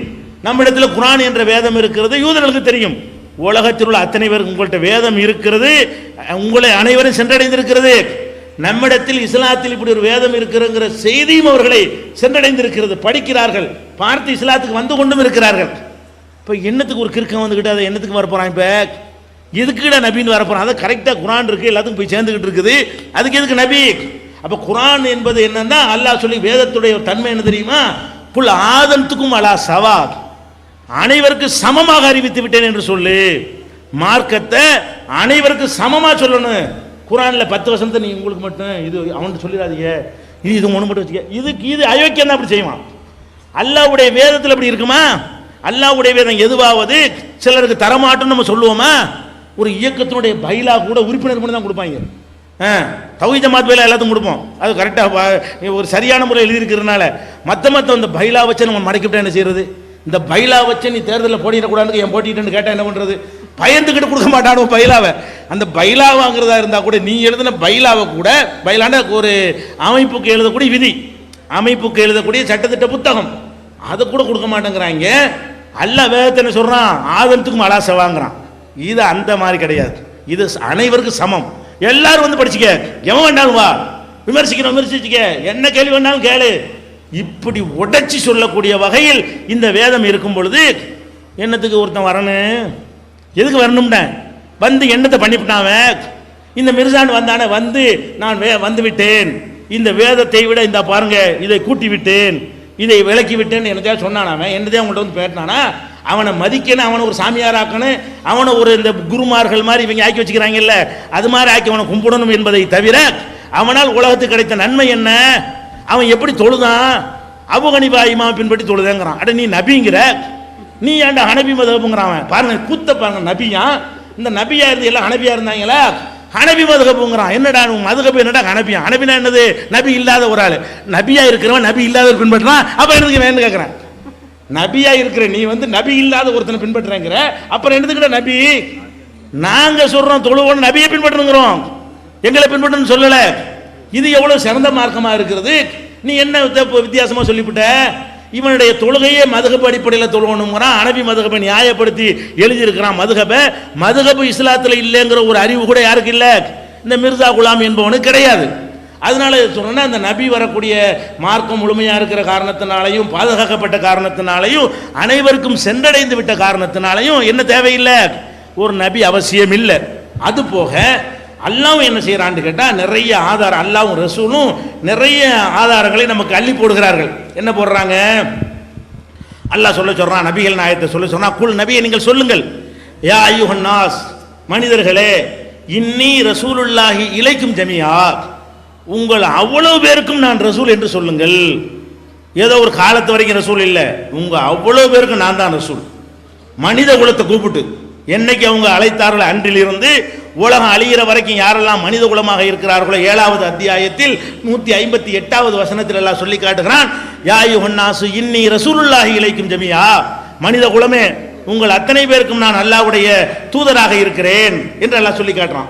அதே மாதிரி 25வது அத்தியாயத்தில் 1வது வசனத்தில் முதல் வசனத்தில் எல்லாம் சொல்லி காட்டுகிறான், தபாரக்கல்லதி நஸ்ஸலல் ஃபுர்கான அலா அப்திஹி, இந்த வேதத்தை தன்னுடைய அடியாருக்கு அருளி இருக்கிறானே, ஃபுர்கானை குர்ஆனை, அந்த இறைவன் பாக்கியமிக்கவன். எதுக்கு அருளி இருக்கிறான்?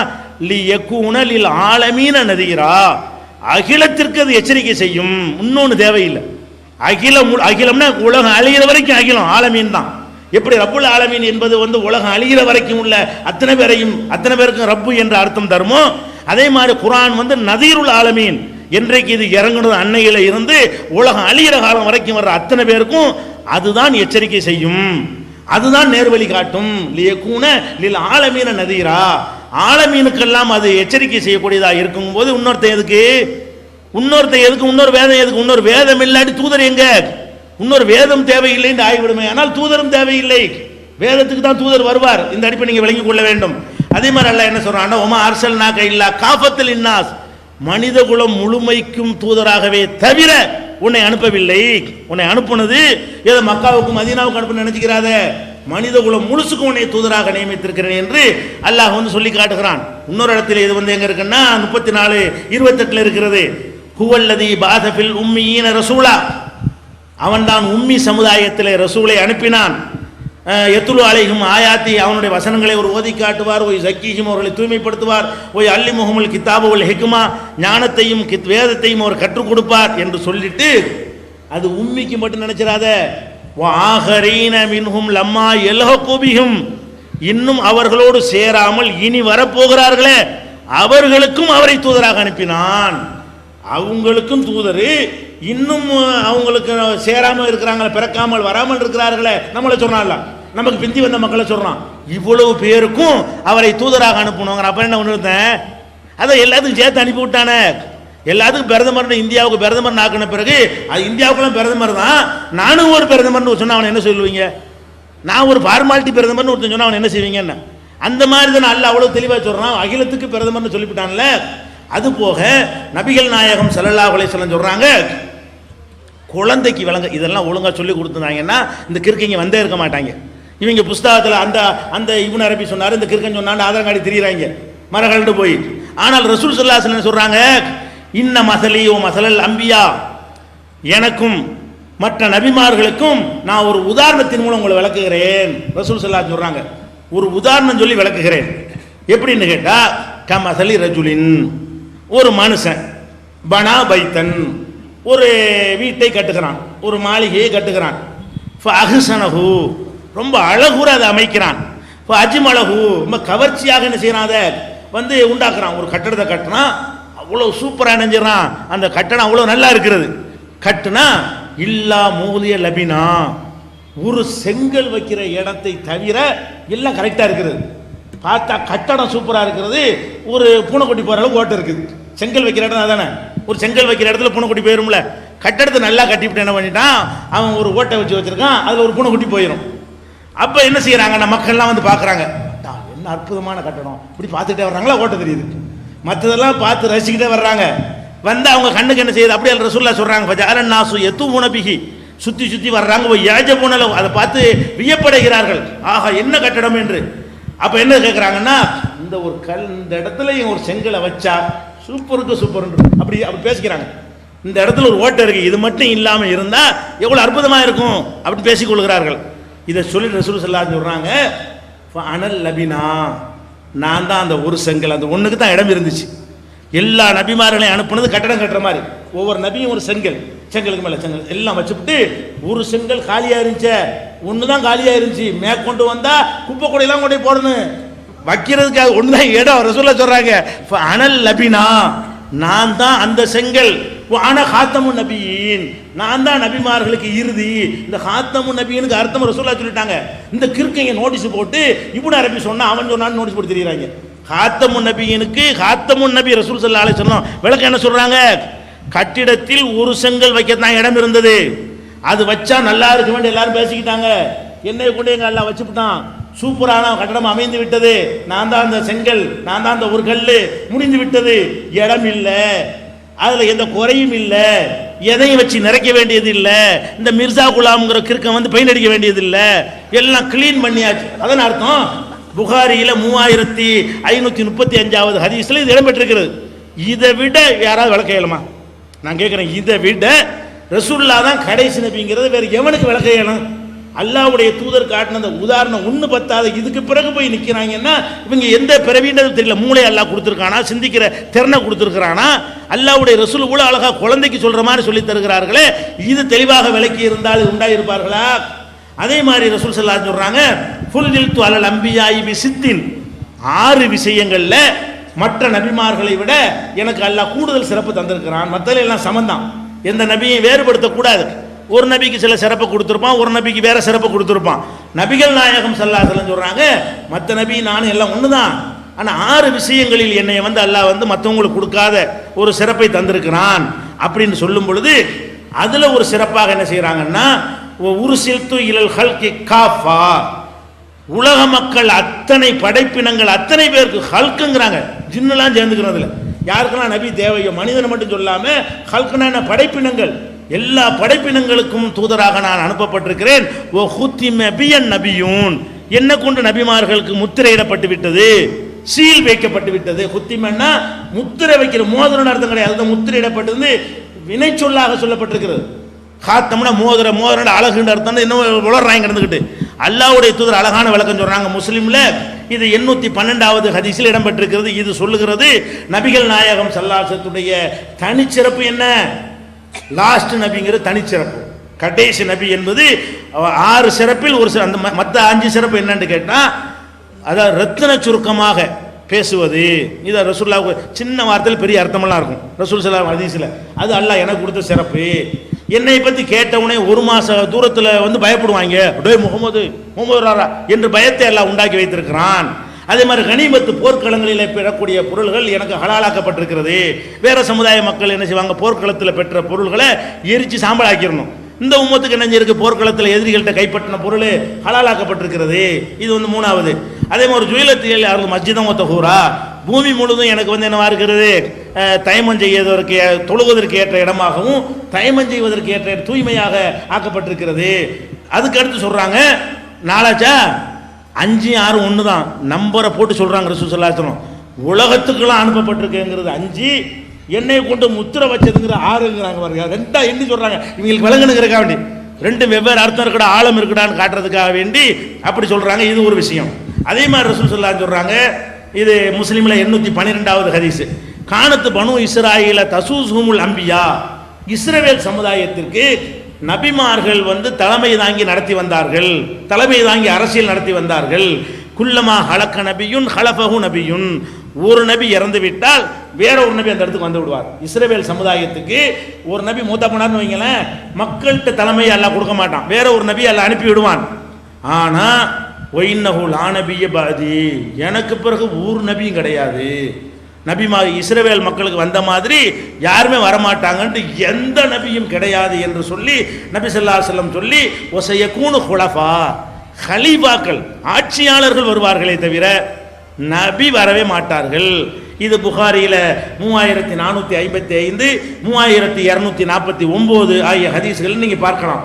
அதே மாதிரி ரசூல் ஸல்லல்லாஹு அலைஹி வஸல்லம் அவர்கள் மர்மவன்ட்ட சொல்றாங்க, அலி ரலியல்லாஹு அன்ஹு சொல்றாங்க, எப்படி சொல்றாங்க, அந்த மின்னி பி மன்சிலத்தி ஹாரூன மின் மூசா, மூசா அலைஹிஸ்ஸலாத்து நபியை அனுப்புனான். அவர் என்ன பண்ணாரு, யா அல்லாஹ் எனக்கு வாய் ஒழுங்கா பேச வராது, திக்குது, நான் உன்னோட கொண்டு சொல்லி போடுவேன். அதுபோல் எனக்கு ஏற்கனவே ஒரு ரிமார்க் ஒன்று இருக்கு, ஒரு ஆள் கொலை பண்ணி விட்டார் இவர் மூசா நபி அவருக்கு முன்னாடி கொலை செய்யணும் பண்ணல, ஓங்கி ஒரு குத்து விட்டாரு, போயிட்டாரு, அது தனிக்காத. அதையும் சொல்லி என்ன செய்யறாரு, ஒளி அலைய தன்புன் அலையும் தன்புன், அது அவங்க மேலே எனக்கு ஒரு குற்றம் வேற வச்சிருக்கிறாங்க, நான் போய் சொன்னோம்னா எடுபடாது, அதனால எனக்கு கூட ஒரு ஆளை சப்போர்ட்டுக்கு அனுப்புண்டவுடனே அல்லாஹ் என்ன பண்ணுறான், மூசா நபியோட ஹாரூனை துணையை அனுப்பி 2 பேரும் போங்க, இதுஹபா 2 பேரும் போய் கூலாலஹு கவுலன் லைகினா அப்படின்னு சொல்லி அல்லாஹ் சொல்லி அனுப்புகிறான். தெளிவாக எளிமையான முறை நளினமான முறையில் நீங்கள் பிரச்சாரம் செய்யுங்கள்ட்டு. அப்போ மூசா நபிக்கு சப்போர்ட்டாக யார் இருந்தா, ஹாரூன் இருந்தாங்க. ஆனால் ஹாரூன் நபி, அகாஹு ஹாரூன் நபியா, அவருடைய சகோதரர் ஹாரூனை நபியாக ஆக்கினோம் என்று அல்லாஹ் சொல்லி காட்டுறான். இதை ரசூலுல்லாஹ் சொல்றாங்க, மூசாவுக்கு ஹாரூன் கிடைத்தது போல நீ எனக்கு கிடைத்திருக்கிறாய், ஆனால் எனக்கு ஒரு நபி இல்லை, நீ நபி கிடையாது. மூசாவுக்கு ஹாரூன் கிடைச்சாரு, அவர் நண்பராகவும் பிளஸ் நபியாகவும் இருந்தாரு, எனக்கு நீ கிடைச்சிருக்கிற, வெறும் நண்பரா இருக்க நபியா இருக்க முடியாது. அப்போ அலியே நபியா இருக்க முடியாதுன்னா நீ யாரா, அலிக்கு நீ யாரா எடுத்து தூசி பெறுவியா, இந்த கிற்கனெல்லாம் ஒரு நபின்னு ஆக முடியுமா, சிந்திச்சு பாருங்க. இது முஸ்லீமில் இருக்கிறது. 4418 4419 இருக்கிறது. இன்னும் சொன்னாங்க செய்யக்கூனு ஃபி உம்மத்தி சலாசூன கذாபூன 30 பெரும் பொய்யர்கள் இந்த சமுதாயத்தில் தோன்றுவார்கள். யஸா குல்லுஹும் யஸாமு அன்னஹு நபியுன், நான் நபின்னு 50 பேர் சொல்லுவான். 30 பேர் சொல்லுவான். இவன் எத்தனை ஆள்னு தெரியல, இவன் தான் கடைசியா இன்னும் 4 பேர் சொல்ல போறாங்களா, லிஸ்ட் நம்மள்ட்ட இல்லை. ஆனால் ரசூல் ஸல்லல்லாஹு அலைஹி சொல்றாங்க 30 பொய்யனும் வருவாங்க, நபின்னு சொல்லுவான். ஆனா ஹாத்தமுன் நபியின், நான் தான் நபிமார்களுக்கு முத்திரையாக இறுதியாக இருக்கிறேன். லா நபிய பாதி, அதுக்கு அர்த்தம் எனக்கு பிறகு ஒரு நபியும் கிடையாது என்று சொன்னது திருமதியில 2145 இருக்கிறது. இன்னொரு தடவை ரசூல் ஸல்லல்லாஹு அலைஹி சொல்றாங்க இன்னர் ரிசாலத்தை உன் நுபுவத்த கதையின் கதாத், ரசூலுங்கிற தகுதியும் நபிங்கிற தகுதியும் முடிந்து போய்விட்டது. ஃபலா ரசூல வலா நபிய பாதி, எனக்கு பிறகு ரசூலும் இல்லை நபியும். இவங்க ரசூல் வேற நபி வேறம்பாங்க. அது ரசூல் வேற நபி வேற, இவங்க நபியா தான் வந்தாங்க ரசூலா வரல அப்படின்லாம் ஒரு வியாக்கியானம் கொடுத்து மக்களை ஏமாத்துவாங்கிறதுனால அதுக்கும் ஆப்பு போட்டு போயிட்டாங்க ரசூல் ஸல்லல்லாஹு அலைஹி வஸல்லம். அதே மாதிரி சொன்னாங்க எனக்கு முகமதுங்கிற பேரை நீங்க அறிஞ்சு வச்சிருக்கிறீங்க, அது மட்டும் எனக்கு பேர் இல்லை, இன்னும் பல பெயர்கள் இருக்குன்னு சொல்லிட்டு அதுல ஒரு பேராக அனல் ஆகிப், நான் தான் கடைசியானவன்கிறாங்க. கடைசின்னு அல்லாஹ்வுல கடைசி, அல்லாஹ்வுக்கு தான் அவ்வளவு ஆகிருந்து இருக்கிறது, அவன் தான் ஆரம்பமான, அவன் தான் கடைசின்னு நம்ம வேற மாதிரி அர்த்தம் செஞ்சிடக்கூடாது என்பதற்காக சொன்னாங்க வனல் ஆக்கிப், நான் தான் கடைசி. கடைசின்னு என்ன அர்த்தம் தெரியுமா, உல் ஆக்கிபு அல்லது லைஸ பஅதஹு நபியும், கடைசின்னா யாருக்கு பிறகு நபி இல்லை அவன் அர்த்தம். நான் தான் ஆக்கிபு கடைசின்னா எனக்கு பிறகு நபி இல்லை, கடைசி நபின்னு அர்த்தம். அது பேர் ரசூலுல்லாஹ்வுடைய பேர்ல ஒரு பேர் என்ன, கடைசி நபிங்கிறது பேர். ஒரு ஆளுக்கு கடைசி நபின்னு பேரை வச்ச பிறகு இவன் சொல்றான் நானும் நபிங்கிறான். அப்ப யாரை பொய்யாக்குறான், நபிகள் நாயகத்தை பொய்யாக்குறவன் வந்து நபிகள் நாயகத்தினுடைய வழியில நபின்னு சொல்ல இயலுமா? இந்த மாதிரியான விஷயங்கள் எல்லாம் மக்களுக்கு சொல்லப்படலை. அதே நேரத்தில் இவன் யாரை நபின்னு சொல்றானோ இந்த கிறுக்கனுடைய விஷயத்தை நீங்க தெரிஞ்சுக்கணும். முதலாவது என்னன்னு கேட்டா, ஒரு கிறுக்க நபியா இருக்க முடியாதுன்னு உங்களுக்கெல்லாம் தெரியும் என்ன. ஆனால் கிறுக்கன் எல்லாம் சொல்லுவாங்க, ரசூலுல்லாஹ்வையும் சொன்னாங்க, நபிமார்களையும் சொன்னாங்க, மஜ்னூன்னு சொன்னாங்க. ஆனால் சொன்னவன் கிறுக்கனா இருந்தானே தவிர கிறுக்கத்துக்கு ஆதாரத்தை ஒன்றும் காட்டலை. இந்த கிறுக்கன் அதை பதில் சொல்லுவாங்க கேட்டீங்கன்னா, எல்லா நபியும் தான் கிறுக்கண்டாங்க, எல்லா நபியும் கிறுக்கண்டாங்கன்னு ஆதாரம் இல்லாமல் சொன்னாங்க. நாங்கள் கிறுக்கண்டு இவனை சொல்கிறோம்னா ஆதாரத்தோடு சொல்ல போகிறோம். உதாரணம் உங்களுக்கு சொல்லி காட்டினார். என்னன்னு கேட்டால், ஒரு ஆள் வந்து இவனை வந்து விவாதத்துக்கு கூப்பிடுறாரு. ஒரு ஆள் என்ன செய்கிறாரு, இந்த மிர்சா குலாம்ங்கிறவனை வாடா விவாதம் பண்ணுறதுன்னு கூப்பிடுறாரு. இவன் வந்து விவாதத்துக்குலாம் வரமாட்டோம், புஸ்தகம் நான் ஒரு புஸ்தகம் எழுதுறேன், நீ ஒரு புஸ்தகம் எழுது, பார்த்துக்கணும் எந்த புஸ்தகம் நல்லா இருக்குது பார்ப்போம் இப்படிங்கிறான். இது வந்து இவன் நான் எழுதுற புஸ்தகம் தான் தெரியுமா, அவன் நான் எழுதுற புஸ்தகம், இது தீர்வு கிடைக்குமா? விவாதத்தில் இடக்க முடக்க கேட்டால் தான் உலகெல்லாம் கண்டுபிடிக்க முடியும். அவர் வந்து விவாதத்துக்கு கூப்பிட மாட்டேன்ட்டான். கோபத்தில் என்ன பண்ணுறான்னா அவன் அந்த ஆளை திட்டி எழுதுறான் ஒரு புஸ்தகம். என்ன எழுதுறான், எப்படி திட்டுறான், அலைகில் லானத்து, அவன் மீது லானத்து உண்டாகட்டும், அலைகி அல்ஃபுல்லானா 1000 லானத்து அவனுக்கு உண்டாகட்டும்னு சொல்லிட்டு என்ன செய்யறான், ஒரு புக்கு எடுத்தீங்கன்னா அந்த புக்கு அவனுடைய புக்கு அது அல்லானத்து 1 அல்லானத்து 2 அல்லானத்து 3 அல்லானத்து 4 அல்லானத்து 5 ஒரு பேஜில் ஒரு 50 வருமா, 50 வரும். அடுத்த பேஜ்லையும் அப்படி 50 தடவை லானத்து. இந்த ராமஜெயம் எழுதுவாங்கல்ல இந்துக்கள்லாம், அந்த மாதிரி என்ன பண்றான், லானத்து லானத்து லானத்து லானத்து லானத்து, அடுத்த பக்கத்தில் லானத்து லானத்து லானத்து அடுத்து இப்படி ஒரு கிறுக்கம் உட்காந்து எழுதுனா லூசா நபியா? அடே கொஞ்சம் அறிவான, இதை சொன்னோட காரிச்சு இப்படி ஓட வேணா நீ. இப்படி ஒருத்தன் உட்காந்து எவனா சொன்ன, ஒரு ஆள் மேலே 1000 நாசமா போனா 1000 நாசமா போடான்னு சொல்லிட்டு போயிட்டு இருக்க வேண்டியதானே. இதை உட்காந்து எழுதுறாங்க புஸ்தகத்தில் பேஜா 40 பக்கம் பிரட்டிக்கிட்டே போவீங்க. அவ்வளோ இந்த லானத்துங்கிற வார்த்தை தான் இருக்கும். லானத்து 1 லானத்து 2 லானத்து 3 லானத்து 44 லானத்து 100 140 இப்படி போயிட்டே இருக்கும். இப்படி ஒரு கிறுக்கம் உட்காந்து இது வந்து நாங்கள் உங்கள்கிட்ட மட்டும் சொல்லலை, அந்த காதியானிகளோட நடந்த விவாதத்தில் இதை கேட்குறோம். ஏன்டா இவன் லூசா நபியாண்டு பதில் சொல்லலையால எங்கே எழுதியிருக்கிறான், அதுக்கு ஆதாரம்லாம் அவங்க மறுக்க முடியாது. மிர்சா குலாம் பொய்யன்கிற டிவிடி வந்து இங்கே டிவிடியாக போட்டு எல்லாத்தையும் கொடுங்க. பொய்யன்கிறதுக்கு நெட்லையும் இருக்குது, நெட்டில் போய் எதுன்னு பார்ப்பீங்க. உங்களுக்கு டிவிடியாக போட்டு தர சொன்ன வீட்டில் உட்காந்து போட்டு என்ன செய்யுங்க, நீங்கள் பாருங்கள். அவங்க முன்னாடியே கேட்போம், உலகத் தலைவர்கள்லாம் கூட்டி வந்திருந்தாங்க இந்த விவாதத்தில், அவனுடைய உலகத் தலைமையெல்லாம் கூட்டிகிட்டு வந்திருந்தான். கேட்ட கேள்விக்கு பதில் இல்லை. இங்கே உள்ள காதியானியுடைய அல்லற சில்லறைக்கு இதெல்லாம் தெரியாது. பெரிய ஆட்களை நாரி போன விஷயம் நீ என்னமோ அவனுக்கு பின்னா நோட்ஸ் எடுத்து தெரியுற. பெரிய ஆட்களை உட்கார வச்சு சொல்கிறான், உன்னுடைய தலைவர்கள் மத்தியில் கேட்டு அதுக்கு பதில் சொல்ல முடியல. அதே மாதிரி என்ன பண்ணான்னு கேட்டால், இப்போ ஈசா ஒரு பொய்ய நபியாக இருக்க முடியுமா, கிறுக்க நபியாக இருக்க முடியாது. நபிங்கிற முதல் நபி வர முடியாது, பேசிக்கே தப்பு வச்சுக்கிடுவோம். நபி வரலான்னு இருந்தாலும் கண்டிப்பாக இந்த கிறுக்க நபி இல்லை. நபி வரலான்ற கொள்கையை சரின்னு வைத்து கொண்டால் கூட இந்த கிறுக்கான நபின்னு ஏற்றினா ஒரு லாஜிக்குமே இல்லை. அவ்வளோ கிறுக்கன். என்ன செய்கிறான்னு கேட்டால், இவன் சொல்கிறான் நூருல் ஹக்குங்கிற ஒரு புஸ்தகத்தில் பக்கம் 296 சொல்றான், ஈசா நபியுடைய கபரு பாலஸ்தீனத்தில் இருக்கிறது. ஈசா நபியுடைய கபர் எங்க இருக்குதான், எதுக்குன்னு கேட்டா இவன் ஈசா நபி மௌத்தாக்குறதுல குறியா இருப்பாங்க. ஈசா நபி மௌத்துன்னு சொல்லிவிட்டு அப்புறம் என்ன செய்வாங்க, ஈசா நபி மௌத்தாயிட்டாங்கல்ல ஆனா வருவாங்கன்னு இருக்குது. அதுக்கு என்ன அர்த்தம், ஈசா மாதிரி ஒருத்தர் வருவார், அதை நான் தான்மா. எப்படி டைப்பு, ஈசா மூத்தாக்குறது எதுக்குன்னு கேட்டா, ஈசா மூத்தாக்கிட்டு ஈசா வருவாருங்கிற விஷயம் அவன் தான் சொல்லுவான். ஈசா மூத்தாக்கி விட்டு என்ன செய்வான், ஈசா மூத்து தானே, சரி இப்ப பாரு ஈசா வருவார்னு இருக்குது. இப்ப என்ன அர்த்தம், நான் தான் அது, என்னைய தான் பத்தி சொல்லப்பட்டிருக்குன்னு சொல்லுவான். இப்படி இருக்காம அதுக்காக என்ன பண்றான்னா, ஈசா நபி கபர் பாலஸ்தீனத்தில் இருக்குங்கிறான். அந்த விவாதத்தில் கேட்டால் நான் டீட்டெயிலாக சொல்லியிருப்பேன், டைம் முடிய போகிறதுனால சும்மா ஷார்ப்பா ஒரு உதாரணம் காட்ட முடியுமா, அவர் பொய்யர் என்பதற்கு ஆதாரம் காட்ட முடியுமான்னு கேட்டிருக்காங்க நோட்டீஸில். அதுக்காக சொல்கிறேன், இந்த மாதிரி சொல்லிட்டானா. அதுக்கப்புறம் என்ன செய்யறான்னா, கிறிஸ்டினுங்கிற ஒரு புஸ்தகத்தில் 25ஆம் பக்கத்தில் ஈசா நபியுடைய கபர் காஷ்மீரில் இருக்குது. ஒரே ஒருத்தன் ஒரு ஆளுடைய கபர் 2 இடத்துல இருக்குமா, இவன் தான் கபர் வணங்கி தான் இங்கே நாகூராண்டவர் அடங்கியிருக்காரு, கோல்முலை அடங்கியிருக்காருன்னு சொல்றான்னா, இவன் என்ன பண்றான், ஈசா நபியுடைய கபர் பாலஸ்தீனத்தில் இருக்குன்னு ஒரு எழுதிவிட்டு அப்புறம் காஷ்மீர்ல இருக்குங்கிறான். இவன் நபியா பொய்யனா, இவன் எங்கடா இருக்கு ஈசா நபி கபர், எது உண்மைன்னு 2 சொன்னவன் யாரு, ஒரு ஆளுடைய கபர் எங்க இருக்குது என்பதில் 2 விஷயத்தை சொன்னான்னா, இவன் ஒரு லூசுண்டு எடுக்கிறதா நபின்னு எடுக்கிறதா, இவனை போய் நபின்னு என்ன செய்யறாங்க சொல்லி இருக்கிறாங்க. அதே மாதிரி இவனே சொல்றான், ஆயினே கமாலாத்த இஸ்லாம்ங்கிற புஸ்தகத்தில் உங்களுக்கு நோட்டீஸ்லையும் கொடுத்துருக்குறாங்க. அந்த டீட்டெயிலாம் பிரசனம் கொடுத்தாங்களா, எல்லாம் வாங்கிட்டீங்களா, இது நபி தோணும் பிரசனம் கொடுத்துருப்பாங்க, அதில் விவரங்கள்லாம் இருக்கிறது. அதில் என்ன செய்யறான், பக்கம் 409 சொல்றான், ஈசா நபி வானத்திலிருந்து இறங்குவார், அதை நம்புவது கட்டாய கடமை, அது ஈமான்ல ஒரு பகுதி அப்படின்னு சொல்றான். அதுக்கடுத்து அதே நூல்ல 44ஆம் பக்கத்தில் என்ன சொல்றான்னு கேட்டா, ஈசா நபி வானத்திலிருந்து இறங்குனாங்க நம்புனீங்க சிறுக்கு அப்படிங்கிறான். ஈசா நபி ஒரு புஸ்தகத்திலேயே ஒரு பக்கத்தில் ஈசா நபி வானத்திலிருந்து இறங்குவாங்க, அதை நம்புறது கடமைங்கிறான். இதெல்லாம் இதை மேடையில் அடிச்சு விடல, கோயம்புத்தூர்ல 9 நாள் விவாதம் சொன்னார, அதுல எடுத்து போட்டு நம்ம கேட்கிறோம். அவன் முன்னிலையில் அவன் புஸ்தகத்தை வச்சு வாசிச்சு இருக்குதா, இதுக்கு பதில் சொல்லு அப்படின்னு கேட்கிறோம். அதுக்கு அவனால பதில் சொல்ல முடியல. அதே மாதிரி என்ன செய்யறான்னு கேட்டா, மரியமும் நானே ஈசாவும் நானேங்கிறான். நான் முதலில் மரியமாக இருந்தேன், மரியமாக இருந்து நானே ஈசாவை சூழ் கொண்டேன், பிறகு நானே என்னை பெற்றெடுத்தேன்.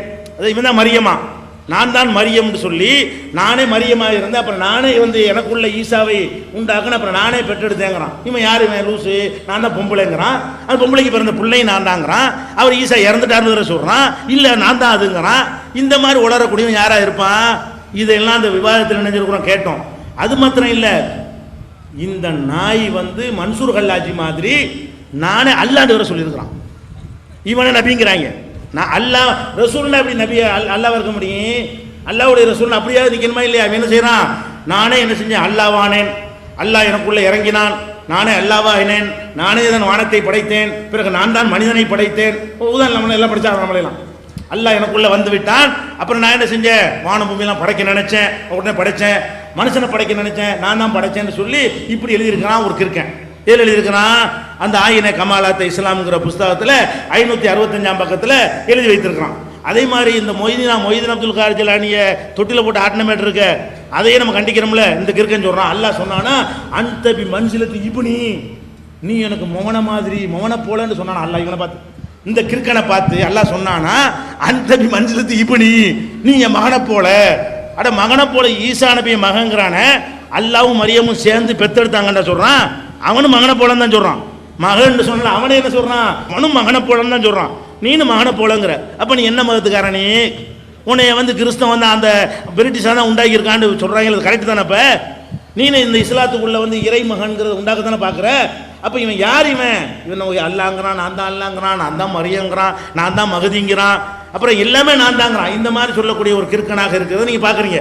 அதே மாதிரி இந்த மசீஹ் ஈசா நபி வரக்கூடிய காலத்தில் காலரா ஏற்படும், குரானில் இருக்கிறது அப்படின்னா நம்ம கேட்டோம். வேற ஒன்றும் வேணாம்டா, எல்லா வார்த்தையும் முடிச்சுக்கிடுவோம், இந்த வசனத்தை மட்டும் எடுத்துக்காட்டு. அவன் எழுதியிருக்கிறான் கிறிஸ்டினுங்கிற புஸ்தகத்தில் பக்கம் 5லேருந்து 9 வரைக்கும் எழுதிட்டு வரும்போது, மசீஹ் வரக்கூடிய ஈசா நபி இறங்கும் பொழுது பூமியில் காலரா ஏற்படும். இவனா சொன்னா பரவாயில்லை என்று அல்லாஹ் குரான்ல சொல்றாங்களாம். குரானே தெரியாத ஒருத்தன் குரானுக்கு விளக்கம் சொல்ல வந்தானா. அட குரான்ல ஒரு வசனம் இருக்குன்னு சொல்றிய, அந்த வசனத்தை எடுத்து காட்டுறா, நாங்கள் விவாதத்தை முடிச்சுக்கிறோம்னு சொன்னோம். என்ன சொன்னான் தெரியுமா, நபி இந்த சொன்னார் ஐயூப்னு ஒருத்தன், என்ன சொல்றான், எந்த கேள்வி கேட்டாலும் பதில். நபிமார்களுடைய முன்னுள்ள வாழ்க்கை சுத்தமாக இருக்க வேண்டும். இது பின்னுள்ள வாழ்க்கை உளறி இருக்கானடா. முன்னுள்ள வாழ்க்கை சுத்தமாக இருந்தது. சரி, முன்னுள்ள வாழ்க்கை எனக்கு தெரியாது, நான் பார்க்கல. பின்னுள்ள வாழ்க்கை எனக்கு தெரியுது, உளறி இருக்கிறானே. அவருடைய முன்னுள்ள வாழ்க்கை நல்லா அப்படித்தான் பதில் சொன்னான் கடைசி வரைக்கும். ஒவ்வொரு கேள்வியை கேட்கும் போது அடுத்த முறையில் பார்த்தீங்கன்னா அவருடைய முன்னுள்ள வாழ்க்கை நன்றாக இருந்தது, முன்னுள்ள வாழ்க்கையில் போய் சொன்னது இல்லைன்னு சொல்லிட்டு இருப்பான். இந்த பின்னுள்ள வாழ்க்கையில் சொல்லியிருக்கானடா, அவருடைய அது பதிலே சொல்ல மாட்டான். முன்னுள்ள வாழ்க்கை நல்லா இருந்துச்சுமா. இப்படியே இந்த சிடி பூரா பார்த்தீங்கன்னு சொன்னால் கேட்குற கேள்விக்கெல்லாம் ஒரே பதில் என்னன்னு கேட்டால் முன்னுள்ள வாழ்க்கை முன்னுள்ள வாழ்க்கையுமா. பின்னுள்ள வாழ்க்கை இவ்வளோ லட்சணமாக இருந்தால் முன்னுள்ள வாழ்க்கை அதை விட மோசமாக தான் இருந்திருக்கு. அது எங்கள்கிட்ட ஆதாரம் இல்லை, அதை வச்சு கேட்க இதுக்கு ஆதாரம் இருக்குடான்னு கேட்டால் அதுக்கு பதில் கிடையாது. இந்த மாதிரி ஒரு கிறுக்கு நிறைய இருக்கிறது. இதெல்லாம் நீங்கள் என்ன செய்யுங்க, அது பெரிய பட்டியலே வச்சுருக்கணும்னு வைங்களேன். அது மாதிரி ஆங்கிலத்தில் ஒரு வகை வந்துச்சு, அதோட முக்கியமானது, முக்கியமாக அதை சொல்லி முடிக்கணும். ஒரு முகமதி பேகண்ட் ஒரு அம்மா இருக்குது. அதை என்ன செய்யறான், கணக்கு பண்ண நினைக்கிறான். நல்ல அழகா இருப்பாங்க போல இருக்கு, சிரிக்கிறதுக்கு சொல்லலை. உடனே என்ன செஞ்சான்னா அல்லாட்டு வகி வந்துச்சான், உன்னை ஜவ்வஜ் நாக்கஹா, அந்த பெண்ணை உனக்கு கல்யாணம் பண்ணி தந்தோம் அப்படின்னு எனக்கு வகி வந்து விட்டது. உன் பொண்ணை எனக்கு கல்யாணம் பண்ணி தரியா இல்லையா அப்படின்னு போய் கேட்கறான். யார்கிட்ட? முகமதி பேகத்துடைய தந்தை அகமது பேக். அகமது பேக்கிட்ட போய் கேட்கறான். இவன் எழுதியிருக்கான் அந்த புஸ்தகத்தில். அகமது பேக்கிட்ட போய் உன் பொண்ணை கல்யாணம் பண்ணி கொடு, அல்லாவே எனக்கு கல்யாணம் பண்ணி தந்துட்டான் அப்படிங்கிறான். அந்த என்ன பண்ணார், கிறுக்கன்னு நினச்சிக்கிட்டு போடாக பேப்பையிலன்னு சொல்லி முடியாதுட்டாரு. அப்புறம் என்ன பண்ணான்னு கேட்டா, சுல்தான் முகமதுங்கிறவருக்கு அந்த பொண்ணை கல்யாணம் பண்ணி கொடுத்துட்டாங்க. உடனே என்ன செஞ்சான்னு கேட்டா, அல்லாஹ்வுடைய சொல் பொய்யாகாது, நீ சுல்தான் முகமது கல்யாணம் பண்ணினாலும் சுல்தான் முகமது 3 மாசத்துல செத்து போயிடுவான், அப்புறம் நான் அவளை கல்யாணம் பண்ணுவேன், அல்லாஹ்வுடைய சொல் நிறைவேறிய தீரும். 3 மாசத்துல யார் சாவுவான்? அவன் அந்த சொல்லி விட்டு சொல்றான், இது ஒரு முன்னறிவிப்பு அல்ல, பல முன்னறிவிப்புகள் இருக்கிறது. முதல்ல அந்த பொண்ணு உயிரோடு இருப்பாள், அது ஒரு முன்னறிவிப்பு. நானும் உயிரோடு இருப்பேன், 2வது முன்னறிவிப்பு. இவன் செத்து விடுவான், அது ஒரு 3வது முன்னறிவிப்பு. அப்ப இருந்த கல்யாணம் பண்ணி தருவான், 4வது முன்னறிவிப்பு. இந்த மாதிரி முன்னறிவிப்புகள் நிறைய இருக்கிறது. இது நிறைவேறவில்லை என்றால் அதுவே நான் பொய்யன் என்பதற்கு ஆதாரம் அப்படின்னு சொன்னான். இதெல்லாம் எங்க சொல்றான்? ஆயினே கமாலாத்த இஸ்லாம்ங்கிறதுல பக்கம் 320 அவனை எழுதி வச்சிருக்கிறான். அல்லாஹ் பாருங்க, இவன் தான் சுல்தான் முகமதுக்கு முன்னாடி செத்தான். சுல்தான் முகமது சாகவும் இல்லை, தலாக்கு விடவும் இல்லை, இவன் கல்யாணம் பண்ணவும் இல்லை. அல்லாட்டிருந்து வகி வந்து என்ன கல்யாணம் பண்ணி தருவான். அதான் நான் உண்மைக்கு ஆதாரம்னு சொன்னேன். தன்னைத்தானே பொய்யன் என்று உலகத்தில் நிரூபித்து கொண்ட போலி நபி ஒருத்தன் தான். மற்றவனெல்லாம் வேற ஆளுக்கு தான் ஆதாரம் வச்சு நிரூபிச்சாங்க. இந்த ஒருத்தன் தான் நான் ஒரு 1ஆம் நம்பர் பொய்யன் என்பதற்கு அவனே சொல்லி ஒண்ணுமே நிறைவேறாமல் அந்த பெண்ணை கல்யாணம் பண்ணாமலே இணைஞ்சிட்டான். இதை கேட்டா திணறி திருப்பி திருப்பி கேட்போம். ஒவ்வொரு அமர்வுலையும் பதில சொல்ல மாட்டாங்க. ஒவ்வொரு அமர்வுலையும் கேட்போம், சொல்ல முடியாதுங்க. இவ்வளவு மூளை செலவை பண்ணி வச்சிருக்கிறாங்க. இந்த கூறு கட்டவன நபிங்கிறாங்க, பார்த்துக்கிறங்க. இது ஒரு விரிவாக பேச வேண்டிய ஒரு தலைப்பு. இதெல்லாம் ரொம்ப நேரம் பேச நிறைய விஷயங்கள் உள்ளது. இது போதும் என்று நினைக்கிறோம். அதனால நபிகள் நாயகம் ஸல்லல்லாஹு அலைஹி வஸல்லம் அவர்களுக்கு பிறகு எந்த நபி வர வேண்டிய தேவையும் இல்லை, வரவும் இல்லை. இந்த மிர்சா குலாம் என்பவன் நபியும் கிடையாது, அவன் இஸ்லாத்தை விட்டு வெளியேறிய ஒரு காஃபிர் தான் என்பதை இவர்களை விட அழுத்தம் திருத்தமாக நாங்கள் பதிவு செய்கிறோம். வாஹிர் தாவானா அனில் அல்ஹம்துலில்லாஹி ரப்பில் ஆலமீன். அஸ்ஸலாமு அலைக்கும்.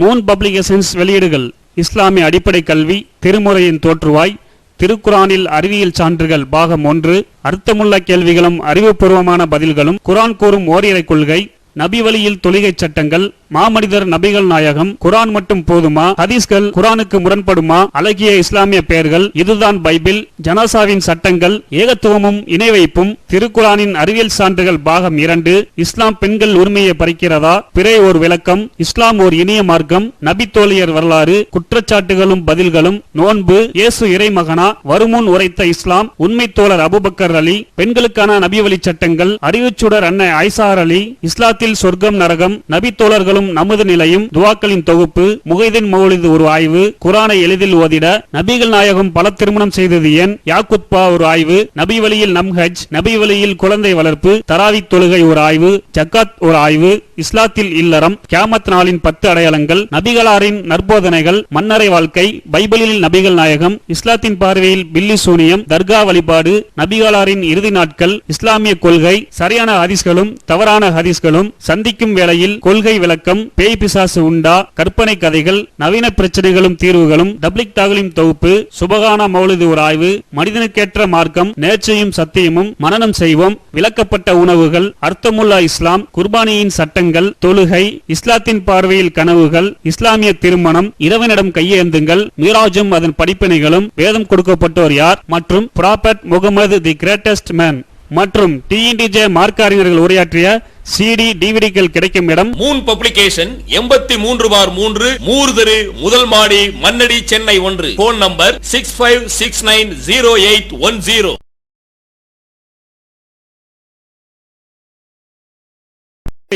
திருக்குரானின் அறிவியல் சான்றுகள் பாகம் 2 இஸ்லாம் பெண்கள் உரிமையை பறிக்கிறதா, பிறை ஒரு விளக்கம், இஸ்லாம் ஒரு இனிய மார்க்கம், நபி தோழியர் வரலாறு, குற்றச்சாட்டுகளும் பதில்களும், நோன்பு, இயேசு இறைமகனா, வருமுன் உரைத்த இஸ்லாம், உண்மை தோழர் அபுபக்கர் அலி, பெண்களுக்கான நபி வழி சட்டங்கள், அறிவுச்சுடர் அன்னை ஐசார் அலி, இஸ்லாத்தில் சொர்க்கம் நரகம், நபி தோழர்களும் நமது நிலையும், துவாக்களின் தொகுப்பு, முகைதீன் மௌலிது ஒரு ஆய்வு, குரானை எளிதில் ஓதிட, நபிகள் நாயகம் பல திருமணம் செய்தது ஏன், யாக்குத்பா ஒரு ஆய்வு, நபி வழியில் நம் ஹஜ், நபி வழியில் குழந்தை வளர்ப்பு, தராவி தொழுகை ஒரு ஆய்வு, ஜக்காத் ஒரு ஆய்வு, இஸ்லாத்தில் இல்லறம், கியாமத் நாளின் 10 அடையாளங்கள், நபிகளாரின் நற்போதனைகள், மன்னரை வாழ்க்கை, பைபிளில் நபிகள் நாயகம், இஸ்லாத்தின் பார்வையில் பில்லி சூனியம், தர்கா வழிபாடு, நபிகளாரின் இறுதி நாட்கள், இஸ்லாமிய கொள்கை, சரியான ஹதீஸ்களும் தவறான ஹதீஸ்களும், சந்திக்கும் வேளையில் கொள்கை விளக்கம், பேய் பிசாசு உண்டா, கற்பனை கதைகள், நவீன பிரச்சனைகளும் தீர்வுகளும், தப்லிக் தாகலிம் தொகுப்பு, சுபகானா மௌலிது ஒரு ஆய்வு, மனிதனுக்கேற்ற மார்க்கம், நேர்ச்சையும் சத்தியமும், மனனம் செய்வோம், விளக்கப்பட்ட உணவுகள், அர்த்தமுல்லா இஸ்லாம், குர்பானியின் சட்டங்கள், தொழுகை,